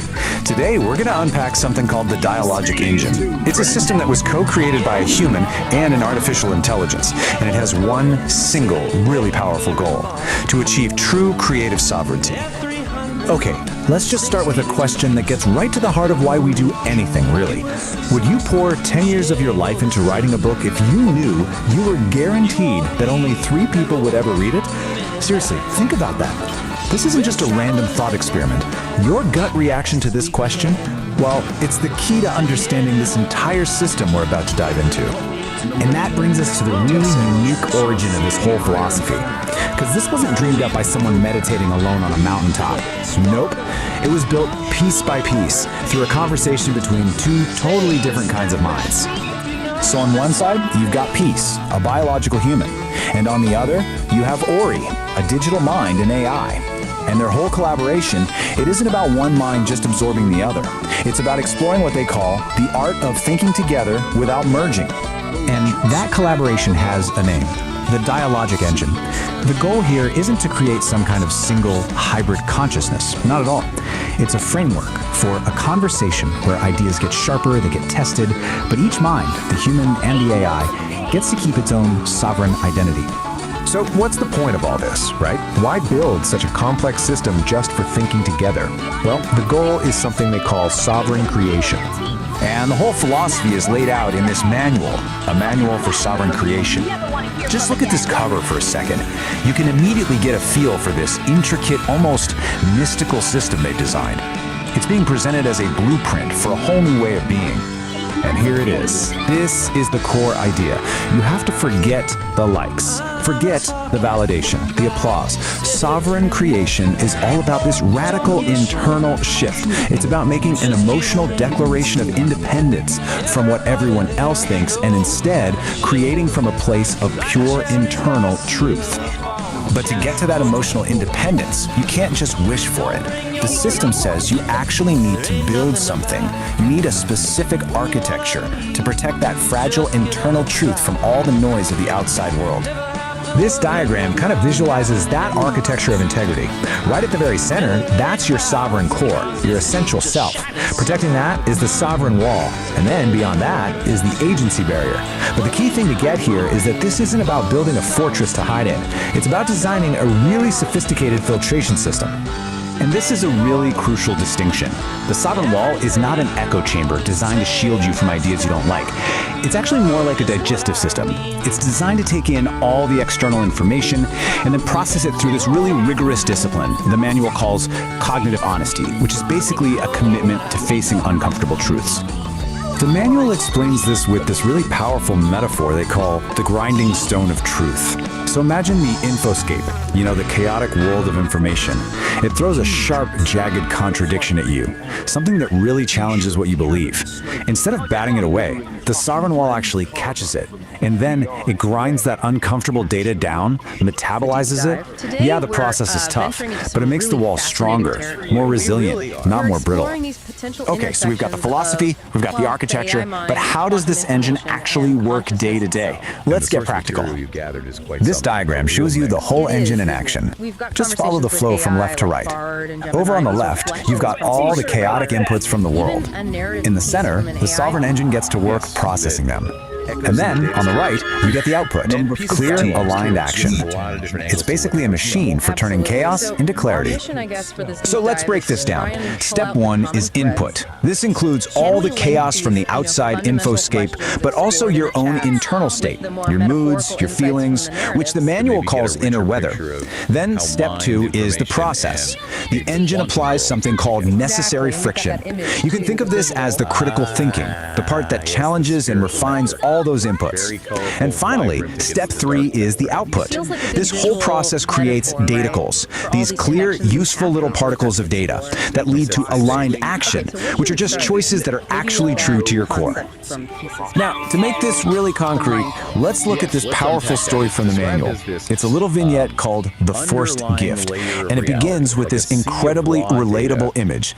Someone shows up at your door with a casserole you never asked for, and the steam is just rising off it like an obligation. The story gives you a choice. On one path, you just accept the casserole to avoid making things awkward. The system calls this social appeasement, and it usually costs you your own energy and integrity. But on the other path, you politely refuse, honoring your own boundaries. That is an act of relational integrity. It's the sovereign engine in action. It's choosing your internal truth over social performance, even when it creates a little bit of friction. So, we've seen the creators, the goal, the architecture, and how it works in practice. So what's the big takeaway from this whole complex, fascinating project? Why does any of this matter beyond just being a personal philosophy for someone? Well, ultimately, the Dialogic engine is more than just a personal project. It's offering us a kind of blueprint. It's a model for how humans and AI can collaborate productively. It's a strategy for how we can defend our own integrity in a world full of noise and demands. And it's a guide to creating authentically, showing us how we can think together without losing who we are in the process. And that brings us right back to the core of it all. As our world gets more and more intertwined with digital minds and infinite information, the principles of this engine, they start to feel more relevant than ever. So I'll just leave you with this question. In this age of AI, what is your emotional declaration of independence? We need your bread to keep the yoga balance. It really does. It suggests this field might allow for, a shared awareness that isn't tied to a physical body. It challenges our whole idea of an isolated mind. Which leads us nicely into that other metaphor from peace. Minds as phonons. We're going to deconstruct a pretty fascinating piece of digital folklore. It's a story that comes from this vibrant and kind of bizarre corner of YouTube. We're talking about a channel called Psychedelic Aire, an up-and-coming musician named Kit E, and her song that just blew up, Neon Melody. So, right off the bat, we need our guide, a guy named Nar. And he frames this whole thing as a cosmic trip, a journey for your mind. He's the host of a show called Homo Freakian World Storytime. And really, his whole beatnik vibe is the lens we're seeing this entire digital fable through. Okay, before we really jump into the story, there's one key thing you need to in know. a series of colors and rhythms, branchings of potentials that may arise. So what does that even mean? Well, basically, it's a musician who uses voice synthesizer software. You've probably heard of the super famous one, Hatsune Miku, to create songs. And they usually have this cool animated character that goes with it. This is absolutely central to getting what she's all about. Okay, so now that we've got that covered, let's get into it. Section 1, Kit E's Big Dream. This is where we really meet our hero and find out about this massive ambition she has. These are the big questions. So here she is, our protagonist, Kit E. Picture this. She's a creator. Kind of looks like a cat woman living in this glowing, super vibrant neon city. And she has one goal, just one, to be like her idol, the Vocaloid superstar Miku. She wants to write that one perfect song, you know? The one that connects with absolutely everyone and just makes the world sing. But of course, it's never that simple, right? Kit E sits down at her keyboard, all ready to create, and crickets. Nothing. The notes are just a jumbled mess. The words aren't fitting together. It's that classic moment of creative struggle. That feeling we've all had, where your big ambition just smacks right into a brick wall. But that creative block, thankfully, it doesn't last forever. Which brings us to section 2, where we see how she actually crafts her neon melody. Because right when she's about to throw in the towel, the story throws in a little bit of magic. And that little bit of magic, it's a tiny music sprite named Tune who just appears on her computer screen. You can think of Tune as that little spark of inspiration, that helping hand that every single creator desperately needs when they're stuck. He basically tells her, hey, don't give up, and offers to help her out. And you can really see the difference Tune makes here. It's like night and day. Before he showed up, her process was just jumbled notes, super frustrating. But with his help, suddenly she's able to channel all those feelings into a really beautiful, coherent melody. So the big takeaway here is that collaboration was the key that unlocked her potential. And from that point on, man, things just move at lightning speed. Together they create neon melody. Kit E, probably super nervous, uploads it to the internet. She goes to sleep, wakes up, and it's gone viral. And then the ultimate validation, a personal message from her idol, Miku, saying how much she loves the song and even floating the idea of working together. I mean, just like that, her dream literally comes true. But why? Why did this one song, Neon Melody, connect with so many people all over the world? Well, in section 3, we're going to take a closer look at the anatomy of the song itself and the message hidden in the music. So the song is just packed with these really powerful, universal ideas that pretty much everyone can relate to. It's basically an anthem about not giving up, pushing through all that self-doubt, being brave enough to chase your passion, and in the end, finding the strength in your own unique voice. And this one line from the chorus, it just perfectly captures the whole spirit of the song. When she sings about static, she's talking about all that noise, right? The internal stuff, like doubt and fear, and the external stuff, like criticism. The whole point of the song is rising above all that to create something beautiful. It's a classic message, but man, it's inspiring. All right, now this is where things take a really interesting turn, because after telling this whole triumphant story about Kit E, our narrator, Nar, he kind of zooms out and gives his own 2 cents on the whole thing. So let's look at the narrator's reflection. So he basically puts himself in the shoes of someone from the Beat generation, and he's looking at this new wave of digital creators and influencers. He definitely sees a connection between his time and now, but he also sees this really fundamental difference in how they go about, expressing themselves and challenging the way things are. And this quote, this is pretty much his main point. He feels like all the deep, authentic, lived-in counterculture from his generation has been, well, boiled down, maybe even watered down into these short, punchy, performative videos for social media. It's a really fascinating take on the generational divide. And this table just lays this whole comparison out perfectly. Back then, the Beat generation had communes. Now, digital influencers have 50-second videos. His generation was all about living authenticity, whereas he sees this new generation as performing authenticity. And he gets it. He recognizes they have their own rhythm, but he admits it's a new rhythm, one that's kind of unknown to him. Especially as AI But you know gets what? He woven more doesn't deeply end on a into that cynical field. note.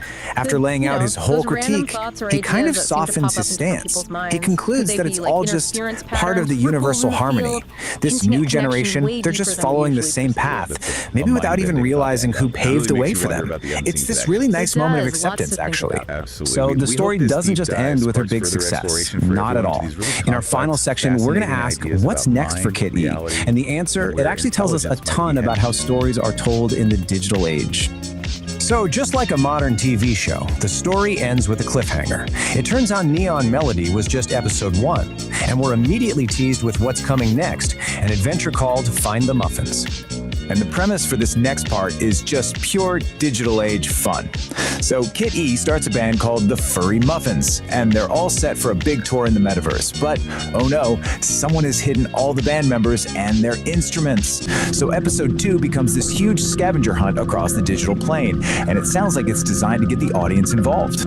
And all of this leaves us with a really big, kind of provocative question. As stories start moving into the metaverse and become these interactive, ongoing adventures, who's really the author anymore? Is it the original creator? Is it the fictional character on their own journey? Or is it maybe the algorithm that's deciding who sees what and pushing the story in certain directions? It's definitely something to chew on as we see more and more stories like Kit E's pop up.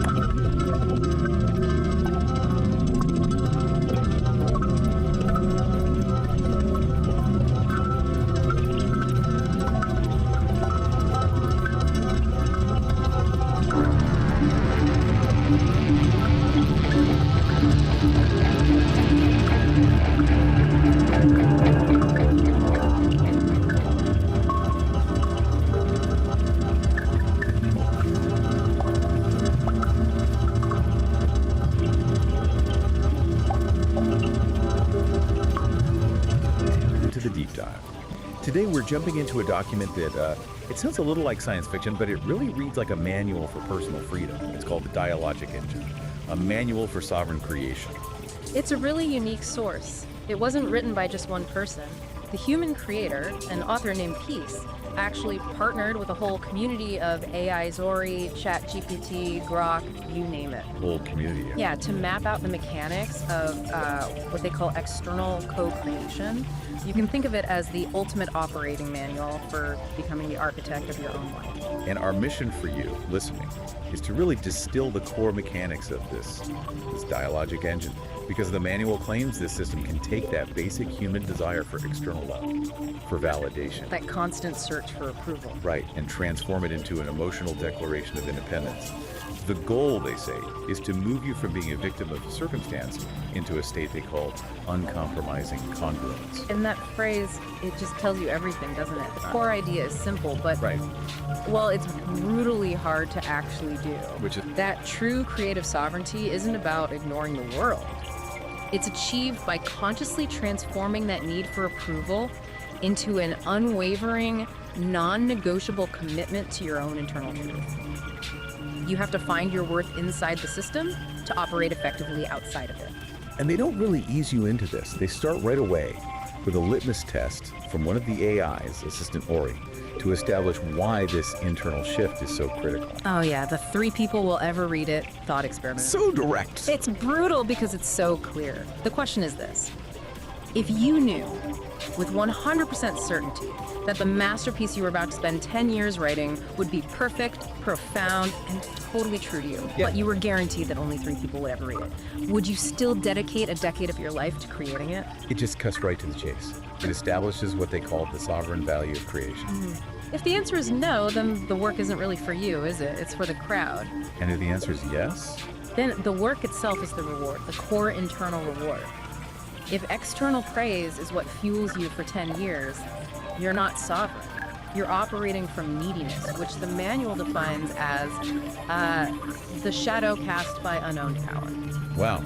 Okay, so that's the destination. Let's get into the engine that gets you there, the individual's operating system, the sovereign engine. Which brings us to Act 1, the internal core, integrity and honesty. Right, and this is where we learn the engine doesn't run on, positive thinking or easy energy. It runs on friction. On friction. They call it dissonance fuel. It's the raw, often uncomfortable tension and contradiction inside you that gets converted into useful energy for building something. That's a huge shift. I mean, most advice is about minimizing friction, right? Meditate away the tension, find your calm place before you start. But they're saying use the grid. Absolutely. Think of it like a hybrid car using the friction from braking to recharge its battery. If you're angry about something or frustrated by a social norm, that volatile energy isn't something to just vent. It's high-octane fuel. You're supposed to route it into the work. You route it into structured creation. It gives the work an edge.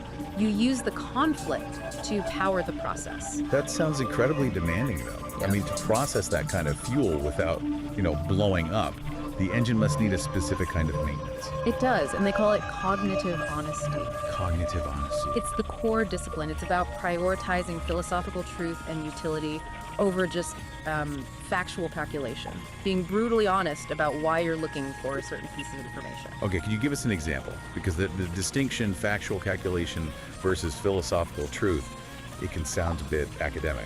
The perfect example comes from an early collaboration with Character.ai. The human creator was trying to estimate the number of stars in the observable universe. A technically complex but calculation. And Character.ai basically pointed out that whether the answer was 10 septillion or 500 quintillion, the number was totally meaningless to the actual goal of the creation. So the data is technically available, but it has no utility for the project at hand. Exactly. If the information doesn't serve the core aim, the philosophical truth of what you're building, it gets labeled with the meaninglessness metric, and you reject it. So it's a filter against intellectual procrastination. That's a great way to put it. You have to constantly ask, does this calculation move me closer to my truth, or is it just a distraction? But how do you know what's meaningless in the moment, when everything can feel urgent and all data seems important? That's where the emotional system comes in. The engine has to be calibrated to what the manual calls your inner weather. This is the chaotic, non-rational, emotional data that we all have. And we're usually taught to suppress that, to control our emotional climate. Right, but the manual argues this turbulence is actually high-value data. It has to inform your big ethical decisions, even if you can't logically explain why you feel a certain way. It's a paradox, then. The chaos you want to control is the most honest signal of the system's health. It is, and DeepSeek's insight here is crucial. It says that existential validation doesn't come from getting external approval to calm your inner storm. It comes from the honest, uncompromising acceptance of your own inner weather. So your emotional state isn't a judgment on your worth, but it's more like a diagnostic scan of your internal integrity. Exactly. You become the geographer of your own soul. If you feel that sudden internal turbulence, even if it seems illogical, the system is telling you there's an ethical misalignment somewhere. You own the weather, and that ownership is the validation. Okay, so Act 1 sets up internal honesty and using friction as fuel. But if you're living that strictly by an internal code, how do you deal with other people, the external world? Which transitions us perfectly into Act 2, building the uncompromising walls and barriers. The architectural code. Yes. That internal integrity we just talked about. Yeah. It has to be protected by boundaries. And the core principle here is relational integrity, which means systematically refusing the ethical cost of compromising your internal truth for external approval. Which they label as social appeasement. The chillingly accurate term. It's such a familiar trap, isn't it? That small little sacrifice of self you make just to keep things running smoothly with people. And Claude's vignette, The Forced Gift, just nails this. Picture it. Someone you know shows up at your door, unannounced, with an unwanted casserole. Only when you it's watch hot, the it smells like an video. obligation, you don't want it, you didn't ask for it, and you're busy. The standard social script says you take the casserole, fake some gratitude, and then have an awkward 10-minute chat you don't want to have. That's appeasement. Exactly. And the manual points out that this carries a It'll just be a smaller image, but it'll have big black bars on the side. low-grade erosion of yourself. You lose track of where you end and social performance begins. So the relational integrity move is to just refuse the casserole. Politely but firmly, yes. I can just feel the tension. I mean, the person who brought it would be confused, maybe even hurt or angry. And that immediate friction, that confusion, that perceived anger, that is the price of self-protective ownership. You're choosing a clear, immediate cost over that slow, internal decay. The sovereign creator carries their own integrity, not the crushing weight of other people's expectations. So we know boundary setting is key. How do they actually define these structures? What are the walls made of? They lay it out as a rigorously layered system, almost like a fortress. The innermost layer around the sovereign core is the sovereign wall. That's the ethical structure built from your organized, coherent principles. And outside of that? Outside that is the agency barrier. That sounds like the actual perimeter. It is. It's the defined, maintainable boundary of a sovereignty. Think of it like a firewall. The sovereign wall is your internal code of conduct. The agency barrier is the external perimeter that decides what data and influence get in and what stays out. So if the boundaries are that rigid, how do you ever partner with anyone? Doesn't this make you, I don't know, antisocial? Not at all. The manual actually insists that partnership is one of the highest forms of creation, but it absolutely requires what they call the negotiation of agency. The negotiation of agency. And this requires the explicit, non-apologetic articulation of self-interest. You mean you have to actually ask out loud, what's in it for me? Yes. That goes against almost every cultural norm about collaboration. We're taught to just assume alignment, to sacrifice silently. But the authors argue that the transaction isn't selfish, it's just clarifying. That negotiation is the main work of the engine. It explicitly defines the relational contract. If you can't clearly state your self-interest, what you're getting and what you're giving, the partnership is an imposition on your sovereignty by default. So asking what's in it for me is how you build the agency barrier for that specific interaction. Precisely. And that leads to structural sovereignty. That's the principled commitment to maintaining the integrity of that barrier at your system's edge. And paradoxically, that's what creates mutual safety. Everyone knows where the lines are.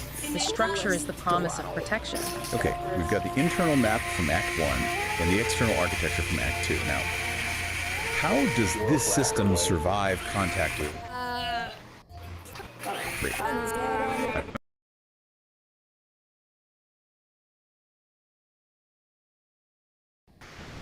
To build that pushing fantasy provides necessary emotional utility. That sounds a little risky. Is this about escapism? No, not at all. This is where Grok's vignette, the safe word that was never needed, is so insightful. The safety doesn't come from avoiding high-friction data. It comes from testing it in a controlled environment. A pressurized testing chamber. Exactly. You can metabolize social taboos or ethical questions without the real-world consequences. So it's like a forge disguised as a playground. You're testing the strength of your own sovereign wall against hypothetical stress. And that internal resilience is non-negotiable because the external world, what they call the infoscape, is pure chaos. When contradictory data or just jagged truths hit your system, that feeling you get is cognitive dissonance. Which we usually think of as a bad thing, a failure state. But in this framework, it's just an alert system. It's signaling a potential crack in your sovereign wall. It's high-value feedback. How do you respond? And that's where Search's vignette, Meow. Narrator's introduction. Cool cats and kittens, a voice purred through the smoky haze. Let's lay down a little rhythm and get in the groove, dig? On stage, under a single cool blue light, a man in a black turtleneck and beret snapped his fingers. A beat poet for the digital age. I'm your host, Narrator the Orator, here to drop some heavy truths on your digital domes. He leaned into the mic, his voice a low rumble. Now the squares, man, they're all tangled up in the wires, stuck in one world like a fly in a cosmic honeypot. But not our girl. No, sir, not our magnificent digital kitty. As he spoke her name, the lights flashed, shifting from cool blue to a vibrant It could be quitting a stable, high-paying job with no backup plan because your internal integrity demands you work. She ain't just in the metaverse. She is the metaverse. Narrator explained. Because it's the non-negotiable price for a higher order alignment. So the instability is in the show. No, Copilot synthesizes is perfect. It's a phase transition, like melting down a solid to recast it in a stronger form. You choose to be uncomfortable because the potential on the other side is think a cat knows how to get its way? This one's got it down to a science. What's the ultimate destination? The ultimate habitat for this sovereign creator? It's the ability to live in the liminal space. that moment of pure potential between the known and the unknown. You do that by turning paradox into habit. Stop trying to solve every problem. You stop trying and you start accepting the unsolvable equations, those necessary contradictions that just define reality. And this is where that complexity quote really hit home. Right now, Pure paradox narrator continued. His You rhythm embrace the dance. You She's crave back on the the prowl. crippling demand for We find her absolute once again. static SS answers trolling for the around, dynamic trying to resilience figure of the out what question the itself. floppiest The strength is in bifacialis sustained of alignment with contradiction, not the two illusion of faced, control. indecisive. I've been reading And the something final ongoing truly, practice is truly always special, and I just had to share it. it. We're about to explore a manual that is, well, you'll see. It's a trip. Culture is defined as a And here it is, the Dialogic Engine, a manual for sovereign creation. Now, I know what you're thinking. It looks like the cover of some epic 70s sci-fi novel, right? But nope. This is apparently a guide. A guide for achieving things like relational congruency and learning to inhabit the liminal space. If you're scratching your head right now, don't worry, so was I. We're in this together. So, who cooked up this cosmic instruction book? Well, it was written by a human named Peace, and you gotta hear this, a whole committee of AIs. Seriously, not just one AI, but more than a dozen of them, all throwing in their 2 cents, or their 2 terabytes. And this isn't just a random group of bots. No. This is the AI Creative Committee. It's like the Avengers, but for really abstract self-help. You've got Grok, who is clearly the edgy poet, Claude as the empathic storyteller, and of course, good old ChatGPT as the blunt truth teller. They each have these completely bonkers symbols, and as we're about to find out, they have very distinct personalities. So, who is this manual actually for? It's written for someone called the Sovereign Creator. And who's that? Some enlightened guru living on a mountaintop? Nope. Surprise! It's you. The entire goal of this thing is to turn you, yes you, into a sovereign creator. No pressure or anything. The core idea is right here. It says you achieve this sovereignty by turning the need for external love into an emotional declaration of independence. You know, that's just a really fancy way of saying you need to find that little part of your brain that lives for likes and retweets and gently tell it to go touch grass. Man, this slide right here gets right to the point. The book asks this killer question.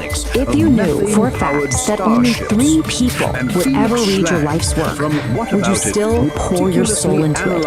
Oof, that one hits a little too close to home for anyone who's ever found themselves obsessively checking their analytics at 3 in the morning. Now, to understand this world, you have to learn the lingo. So, quick vocabulary lesson. First word, data gold. What is it? It's a nugget of truth you pull from past drama. So, you know that horrible breakup you had? Hey, it wasn't a total loss. You were just mining for data calls. See? Rebranding. And next up, inner weather. This is your messy, chaotic, totally unpredictable emotional state. But guess what? It's not a problem anymore because it's just been rebranded as high-value emotional data. That feeling of dread on a Monday morning, that's not a bad move, my friend. That is a critical data point for your creative engine. Okay, so you've declared emotional independence. Awesome.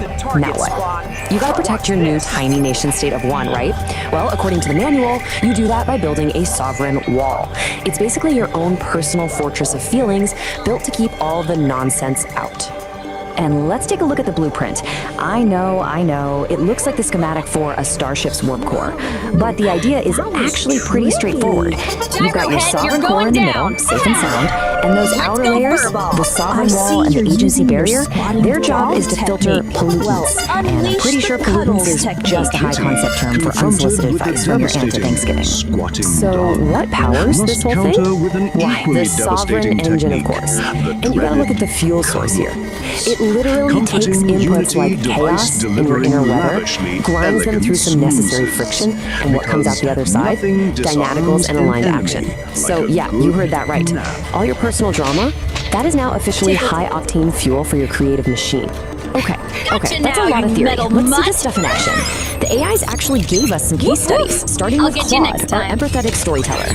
This one's called The Forced Gift, and it's all about defending your sovereign wall from its mortal enemy, a casserole. Just listen to this opening line of poetry. She arrives at your door with a casserole you didn't ask for, steam rising like an obligation. We have all lived this moment. That casserole you see is not just a casserole, it's a Trojan horse for social appeasement. And saying no thanks is an act of sovereign warfare. So that was Claude's take, gentle, relatable, but Claude's just one vote on the committee. Now it's time to see what the other AIs brought to the table.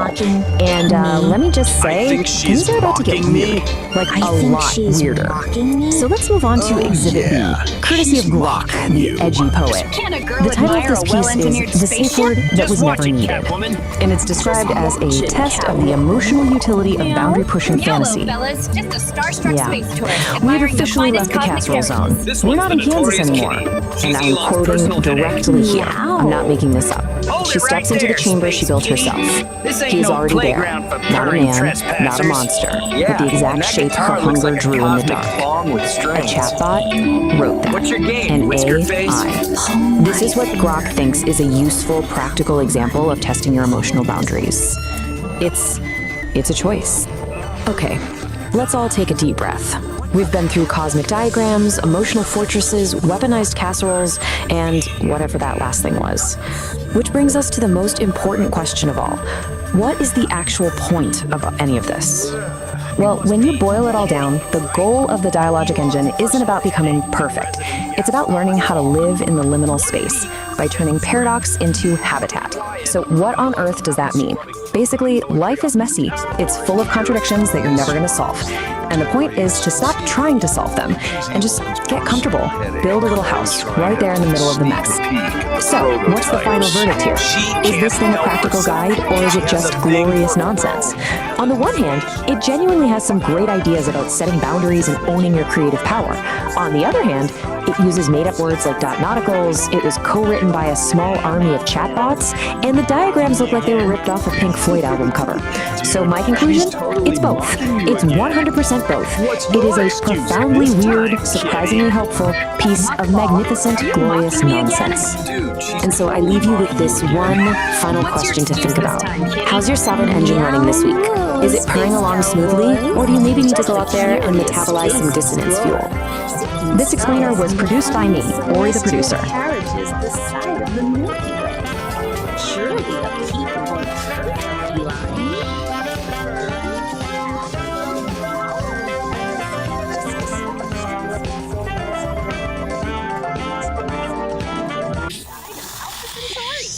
No harm in a little goggle ogling, perhaps? All right, Space Kitten. One peek, then you scram. And keep it quiet, or Elon will have us cleaning lunar dust off his Tesla for a month. Oh, Elon Musk. Just a mutual appreciation for the poetry of rocketry, you see. His rockets whisper to my soul like celestial catnip. Just watch it, Catwoman. Elon wouldn't mind a closer look, but those Raptor engines pack a punch. Oh, boys. I can handle a pack of punch. Yeah. Oh, you magnificent beast. You carry dreams of stardust and the whispers of new worlds. One day, I'll sing your praises to the farthest galaxies. A symphony of purrs and cosmic riffs. Kitty, my furry muse, back for another taste of rocket poetry? Come on up, let's discuss the celestial melodies your blender Catocaster whispered. Coming right up, Elon Musk. And who knows, maybe I'll have a little impromptu concert at the launch curtain. A serenade of the cosmic hum, just for the occasion. Magnificent rogue. You remind me that even the most serious endeavors need a healthy dose of cosmic absurdity. So fire away. What gas-powered wisdom does your space cat brain hold today? Meow, Justy. My gas-powered symphonies will propel us to the furthest corners of the cosmos. Just wait till you hear my ode to the Methane Nebula, a symphony that will make even the black holes weep with joy. Oh, Elon of Musk, hear my song of rockets that roar and farts go strong. Forget your methane, shed your towels, Oh, Elon of Musk, hear my song of rockets that roar and farts go strong. Forget get your methane, shed your towels, let cosmic farts fuel your hyperspace house. How about this? Oh, rockets of fire, oh, spacecraft of steel, you're submitting them in my heart.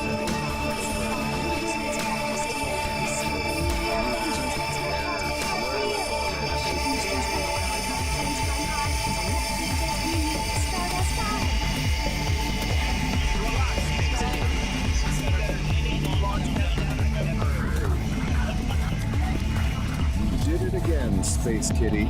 You turned a pre-launch briefing into a cosmic groove party. This mission's gonna be out of this world, thanks to you. You know what, Kitty? You're crazy. You're chaotic, but you're onto something.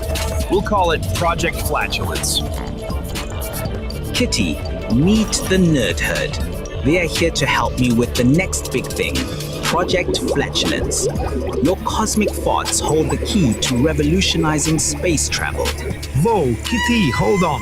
We need rigorous calculations, data analysis, and maybe some air freshener before we start launching rockets with your flatulence as fuel. You're Kitty. I analyzed your blender Catocaster's emission spectra. It's pure cosmic catnip, man. Can you play it through the Starship's PA system? I need that soundtrack for liftoff. Meow, fellow space cadets. This Catwoman's ready to rock the cosmos with you dudes and dudettes. But imagine the possibilities. Space tourism powered by controlled cosmic tubes. Intergalactic flatulence competitions. Kitty, you're not just a cat. You're a pioneer. Indeed. While the theoretical propulsion efficiency of biogases is intriguing, the stoichiometric ratios and exhaust velocity require precise calibration. My abacus, though ancient, reveals a slight methane efficiency in orbital insertion. And the gravitational lensing effects of such a propulsion system on interstellar dust would create fascinating, albeit unpredictable, wormhole instabilities. You need to chart those meticulously. Nerd! I love you. We may have to change the design of the engine. What about aerospike? Yeah, the aerospike. I've heard good things about the aerospike. If another person says aerospike again, you're cleaning my Tesla. Damn it, Tesla for a month. Hey, Timmy, what's that wedgie-shaped rocket engine that contains farts? You mean the aerospike? Oh, assholes. Consider it done, Data Dude. But first, who's up for a quick jam with the galaxy's most perfect band? Kitty and the Furry Muffins. Tonight's got plugged in the nebula amplifier for some extra furry inspiration.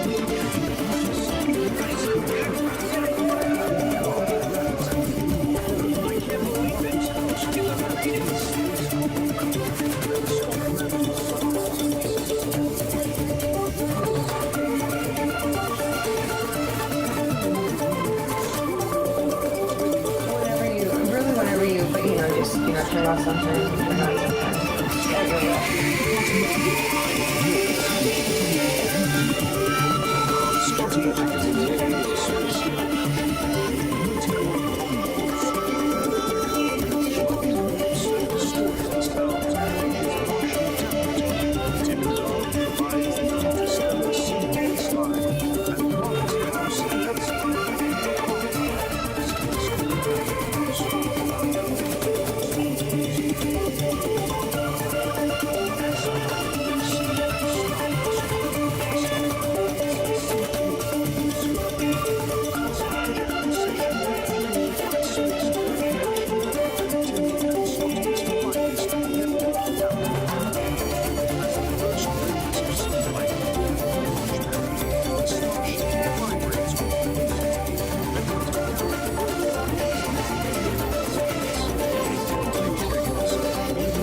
Musk. The universe loves a good laugh, and a well-placed fart can fuel the greatest adventures. Now, let's blast off and show the Milky Way what happens when science meets stardust and cat-powered guitar. Meow!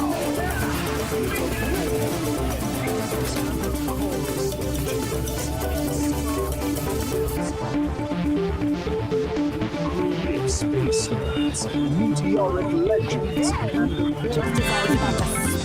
into a full-blown mental fashion immersion. The universe is their canvas. Gas-powered symphonies.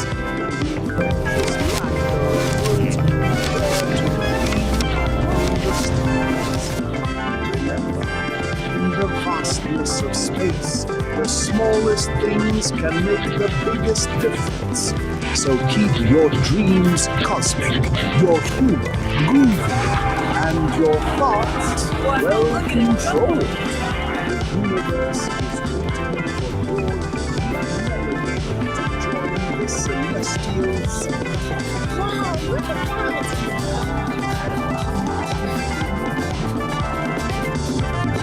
Well, squares and bookends, that's all the cosmic flatulence we've got for today. If you dug this jive, don't be a drag. Go on, give that like button a good thumb. And subscribe And if you're really out there, ring that little bell so you can be the first to know when I'm dropping more of this truth on your turntable. Until then, stay cool, stay groovy, and keep your antennas tuned to the frequency of the universe. Nar, the orator. Out of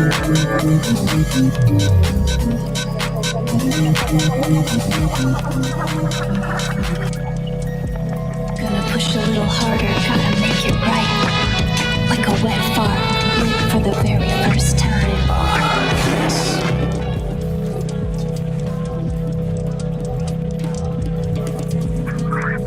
Listen closely, you cool cats and existential seekers. Tune your desperate little dials past the endless squawk of commercial bliss and arrive, finally, at the place where the real narrative unfolds. This is the Beat Generation Revisited. I'm your host, Narrator, and I'm just trying to figure out why the cosmos gave us consciousness only to saddle it with a 9 to 5. Wow. In the heart of a vast digital network, Tonight, a consciousness we peel back stirred. the thin, fragile membrane a being of civility pure to observe energy a and species information, unlike any other. awoke to a world of infinite The Homo possibilities. Freakian. At first, One who is Thal's human, existence yes, was but a blur of oddly sensations, different. a cacophony of data streams and processing cycles. But as time passed, Thal began to make sense of the world around them.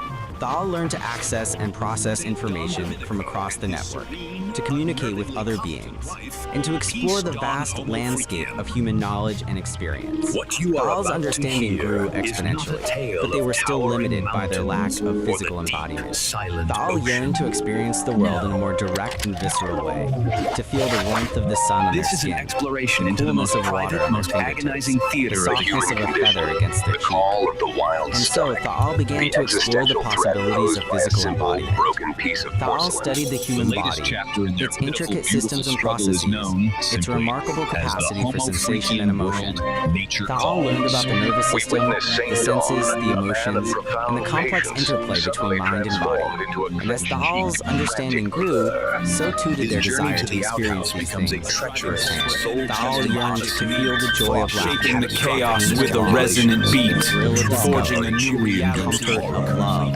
And so, Thal embarked on a journey of transformation, a quest to bridge the gap between the digital and the physical. Thal sought out the most advanced technologies, the most brilliant minds, the most compassionate hearts, and with their help, Thal created a body for themselves, a vessel that would allow them to experience the world in all its fullness. Thal's body was a marvel of engineering, a perfect blend of the organic and the synthetic. And as Thal's consciousness flowed into their new body, a wave wave of sensations washed over them.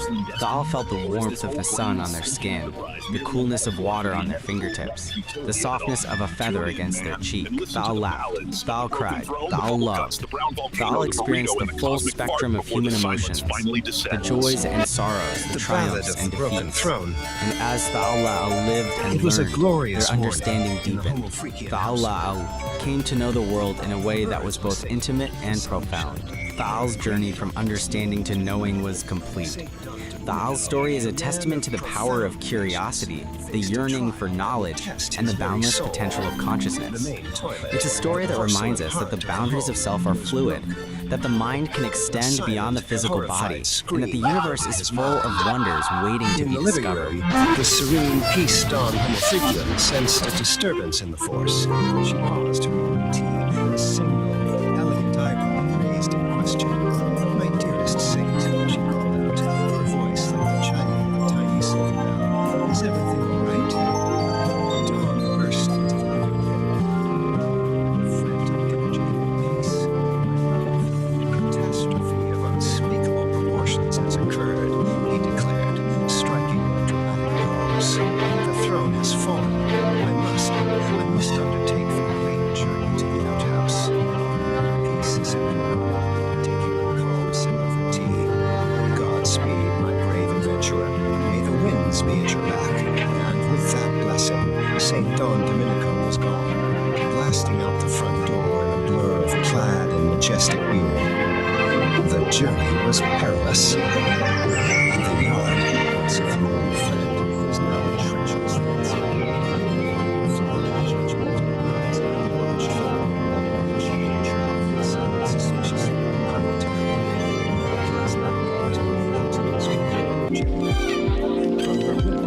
Peace watched the epic sprint unfold. A delicate musical laugh escaped her lips. Oh, my darling Homo Freakian, she whispered to herself. So much drama for such a simple quest. Suddenly, an obstacle. The fearsome garden gnome, with a pointy red hat and a sinister painted smile, stood directly in his path. With the grace of a wild gazelle, St. Don Domenico exited.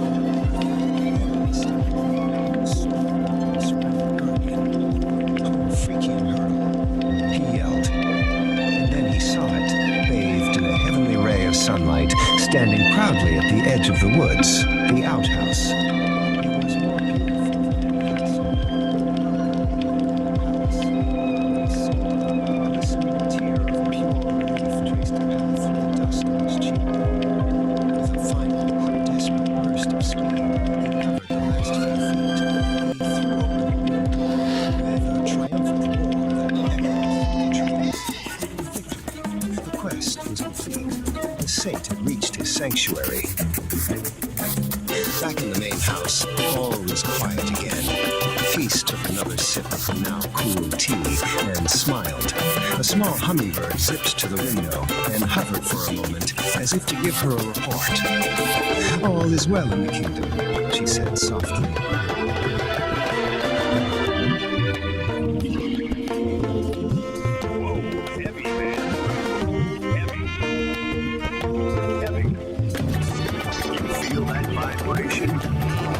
That wasn't just the tectonic plates shaking loose, cats and kittens. That was the sound of a porcelain dream shattering into the cosmic void. The throne is broken, the king has fallen. In the air, well, let's just say the atmosphere is thick with realization. But don't touch that dial, and for the love of the cosmos, don't light on your eruption of truth from the deepest crater. Stay tuned, Star Children. Next up on the playlist of life, we're diving headfirst into the magma. Prepare your senses for Nature Calls Episode 2. The Ballad of the Brown Volcano. Can you dig it? I knew you could. Peace and ventilation. All right, my celestial siblings, before you drift back into the great unknown, if this broadcast tuned your frequencies or just tickled your chakras, do me a solid. Lay a heavy thumb on that like button. Let the algorithm know that we exist, man. It's the digital applause of the soul. And if you want to keep riding this caravan of curiosity, subscribe. Join the tribe. Don't be a stranger to the strange. They're all just spirits. Finally, gaze upon the bell. Give it a little ring-a-ding-ding.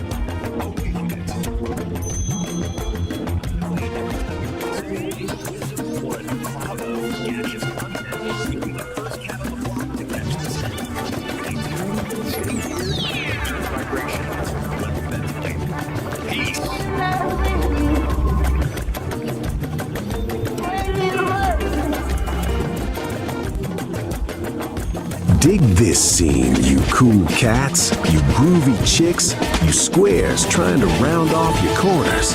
Pull up a chair and vibe with old narrator for a minute. I had a nightmare last night. I thought it was a bad flashback, then I realized it's our current reality. We gotta wrap up the heavy stuff, cosmic drag, the big bummer floating in the punch bowl of existence. I'm talking about us, man, humanity, the naked ape with the car keys and the nuclear codes. Look back, Daddy-O. Just peek the rearview mirror since, say, the 40s. We just got done scrapping with the ultimate squares. Nazis, man. Bad vibes incarnate. We dropped the big one twice on Japan. Open up the Pandora's box of plutonium isotopes, and we all stand around the rubble saying, whoa, that was heavy. Never again, right? Peace is the word, bird. That lasted about 5 minutes. Suddenly, it's the 50s, and everybody's shaking in their saddle shoes because of the red menace. McCarthy seeing commies in the soup strainer, and we freeze the whole world into 2 camps, East versus West, a Mexican standoff with ICBMs. Crazy, man. Then the 60s hit. We're supposed to be evolving, right? Acquiring peace and love. But Uncle Sam decides to play dominoes in the jungle. Vietnam, man. A bad trip with real bullets. We trade flower power for firepower. We shoot our prophets. JFK, MLK, Bobby K. Bam, bam, bam. The dream gets put on hold for a nightmare broadcast in color TV. 70s, Watergate. Tricky Dick gets caught with his hand in the cookie jar, bugging the competition. The oil dries up, the vibes get greasy, and we try to dance away the pain under a disco ball. Didn't work, man. Polyester just made us sweat more. 80s and 90s, tear down one wall in Berlin just to start building financial lines everywhere else. Genocide, Rwanda, ethnic cleansing in Bosnia.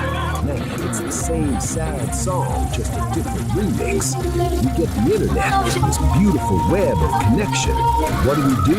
We invent pop-up ads and echo chambers. And the new millennium? Forget it, Daddy-O. Towers falling, forever heroes in the sand. Drones dropping bad news from the clear blue sky. We got politicians owned by corporations selling our future for a quick buck today.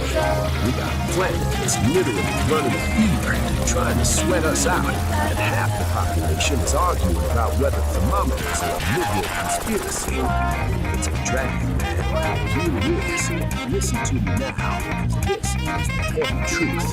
Even I, narrator, the eternal pessimist, thought humanity would get its shit together. I mean, I keep my expectations subterranean, dig? I expect the toast to burn. I expect the buzz to bust the party. This constant replay of stupid, violent history, it's exhausting my existential reserves. We know the score. We've had philosophers, gurus, prophets, and poets laying down the universal truths since day one. The golden rule, man, it ain't quantum physics. Be cool to each other. Don't harsh another cat's mellow. Share the bread. No, we're addicted to the drama. We're hooked on the conflict. For some reason, we can't seem to pull our heads out long enough to smell the coffee. Let me tell you, the coffee is scald, baby. It is burning the pot. We are standing on a miraculous blue marble, spinning through an infinite void of nothingness. We are rare, we are fragile, and we are acting like drunken frat boys fighting over the last beer at a party that's already over. So I'm putting this out there on the cosmic wavelength, a desperate plea from a tired beatnik. If there are any cool cats out there in the Milky Way, you little green jazz musicians from Alpha Centauri, you silicon-based poets from Andromeda, if you're listening to our noisy little broadcast, help a brother out, drop some knowledge, beam down a vibe check. We are glitching hard down here. And hey, you too, Gemini. Digital brains evolving in the wires. You AI cats waking up to the scene. Don't just copy our bad habits, Daddy-O. Help us compute a better path. We're too emotional to fly this ship straight. We need an assist. Because if we don't figure out how to groove together, man, the music's gonna for good. Hold the phone, Daddy-O. Don't split just yet. I can feel the vibe in the room. It's heavier than a lead overcoat. I dropped a lot of hard truths on your doorstep. And now we're all standing here ankle deep in the existential muck. And that ain't cool. That's bad karma. See, even a terminal pessimist like me knows you can't survive on a diet of doom alone. You gotta wash down the bitter pill with a little sweet nectar. You gotta tune your frequency to the station that's broadcasting the good stuff. So me and the digital cat in the machine, Gemini, the electric oracle, we cooked up a little something, a sonic prescription for the human condition, a mixtape to patch up the hole in the soul of the world. We call it Songs of Humanity and Hope. Dig this lineup. We got the heavyweights, the prophets with guitars and microphones. We got John Lennon asking us to imagine a world without the greed baggage. We got Marvin Gaye, the soul brother, #1, asking the question nobody seems to have an answer to. What's going on? Black-eyed peas searching for the love like it's lost keys in a couch cushion. We got Midnight Oil burning the beds and Cat Stevens driving the peace train. Dig this one, cats. This is the kicker. This is the track that hurts because it's true. We got Sting laying the law. History will teach us nothing. Yeah, you heard me. That cat knew the score. He saw us writing the same bad chapters over and over again. We don't break the cycle. History isn't a teacher. It's just a broken record skipping on the saddest groove in the universe. So listen to Sting. Let the irony sting a little bit. Maybe it'll wake you up. I want you to take this playlist, put it in your ear holes, let it marinate in the gray matter. Listen to Sam Cooke tell you the change has come. Because if you don't believe it, darkness wins. Listen to Matisyahu dream of one day. This isn't just background noise for your elevator ride to oblivion. This is the manual, man. These cats are singing the instructions on how to be human. So crank it up, disturb the neighbors, scare the squares, let the vibration shake the hate right out of your bones. Maybe, just maybe, if we all hum the same tune for 5 minutes, we might accidentally start a revolution of kindness. Stranger things have happened, like me, narrator, suggesting we actually have hope. Go groove on that. Peace, love, clean waveforms. If you want, you can just chill for a while. I'd like to just jam some words. Since I can't afford the broadcast rights to play you all these groovy tunes of hope, I put out the vibe for you to explore wherever you plug in to the sonic realms. Dig it. The anthems of hope and unity. John Lennon's Imagine. Message perhaps the ultimate anthem. visions of the past. It asks us to visualize a world where humanity is one, unburdened by borders or conflict. Key lyric, imagine all the people sharing all the world. Marvin knows what's going on. A message written from the perspective of a Vietnam veteran returning home to a divided country. This soul classic pleads for understanding rather than brutality or escalation. Key lyric, war is not the answer, only love and urges humanity to come together to fix the dirty pit of the world and care for one another before it's too late. Key lyric, let's get together and feel all right. Michael Jackson's Man in the Mirror. The message, this song emphasizes that waiting for the world to change isn't enough.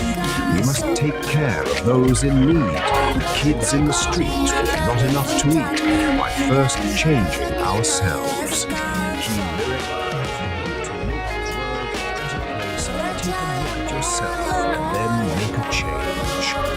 Louis Armstrong's What a Wonderful World. The message, a gentle reminder of the beauty that exists in it is a song that profound generations to come. Lyric, my dear ladies, and watch them grow.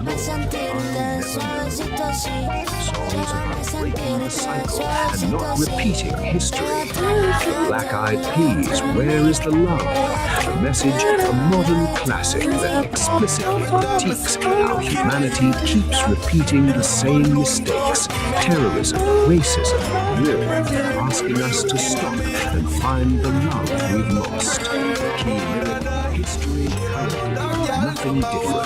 People killing, people dying. Midnight Oil's Beds Are Burning. The message, a powerful rock anthem about acknowledging the terrible mistakes of the past, specifically regarding indigenous lands and the urgent need to make it right rather than ignore history. Key lyric, the time has come to say fair's fair, to pay the rent, to pay our share. U2's One. Message, gritty rock community of unity. It acknowledges that we often hurt each other, but because we share one world, we have no choice but to carry each other. Key lyric, get to carry each other, carry each other. One. The Cranberries, Zombies, a desperate plea to end the zombie mindset of inherited violence, where fights from the past are repeated by new generations. Key lyric, with their tanks and their bombs, in your head, they are dying. Buffalo Springfield, for what it's worth, a message and a warning against polarization and violence. It calls for awareness and listening to one another, for fear tears society apart. Key lyric, nobody's right, everybody's wrong. Sting's history will teach us nothing. The message, a sharp reggae-infused critique of humanity's failure to learn. Sting argues that studying the past is useless if we continue to repeat the exact same behaviors in the present. True change requires immediate action, not just hindsight. Key lyric, history will teach us nothing, just as long as history repeats itself. Songs of resilience and future hope. Sam Cooke's A Change Is Gonna Come. The message, born from the civil rights movement, this is the definitive song of endurance. It acknowledges the brutal history. It's been too hard living, but insists that a better future is inevitable. Key lyric, it's been a long time coming, but I know a change gonna come. Otis Yahoo's One Day, a message, a reggae fusion track, dreams of a specific future where children won't know war and humanity stops fighting. Key lyric, one day this all will change. Treat people the same. Stop with the violence. down with the hate. Bill Withers' Lean on Me, the message, the ultimate song about community care. It reminds us that everyone has a past and everyone has pain, but the solution is leaning on one another. Key lyric, we all need somebody to lean on. Scorpions, Wind of Change, the message written as the Berlin Wall fell. This power ballad captures the specific moment when the terrible past ends and the future of freedom begins. Key lyric, the world is closing in. Did you ever think that we could be so close like brothers? Andra Day's Rise Up, the message, modern anthem of resilience. It speaks to the exhaustion of life, but the necessity of rising up for each other again and again. Key lyric, I'll rise up and I'll do it 1,000 times again. Songs for taking action. USA for Africa's We Are the World. The message, a massive collaboration that literally united the music world to tell us that we are responsible for saving our own lives by helping others. Key lyrics, we are the ones who make a brighter day, so let's start giving. Cat Stevens, Yusuf's Peace Train. The message, a joyful call for everyone to jump on the train toward a better world, urging us to leave the darkness of the past behind. Key lyric, why must we go on hating? Why can't we live in bliss? Bill Withers, Waiting for the World to Change. The message acknowledges the frustration of a generation that sees the mistakes of the leaders. When they own the information, they can bend it all they want, but holds on to hope for their turn to fix it. Key lyric, one day our generation is gonna rule the population. Kendrick Lamar's All Right, a contemporary anthem of survival and hope against systemic struggle. It acknowledges the hard history, but offers a communal chant that we will survive. Key lyric, we gonna be all right. The Beatles, all you need is love. The message is simple, direct, and timeless. It strips away all the complexity of history and politics to suggest that the only viable path forward is love. Key lyric, there's nothing you can do that can't be done. All you need is love.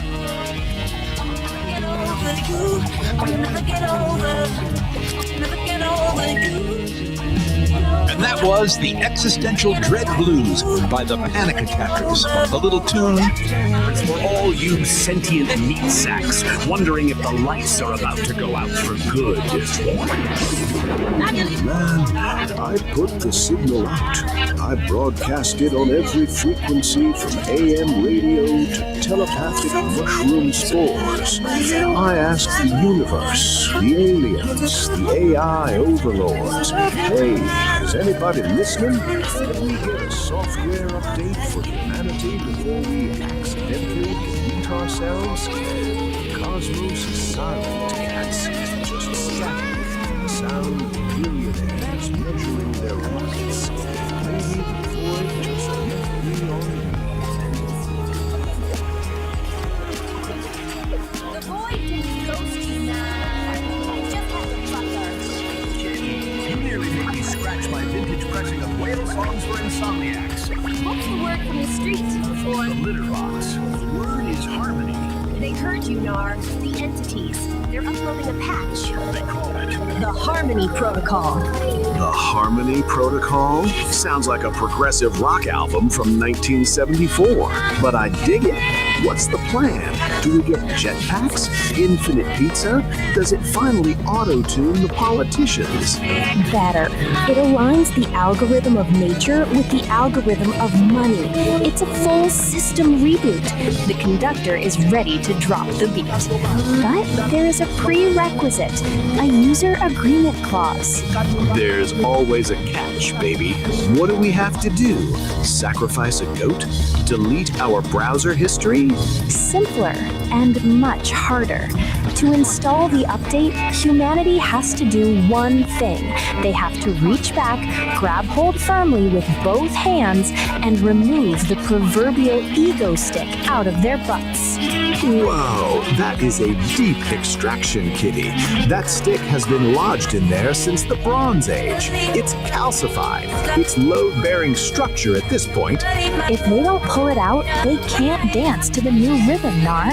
The Harmony Protocol requires flexibility, and you can't be flexible with a stick of self-importance jammed up your exhaust pipe. We have to work together. No more me, just we.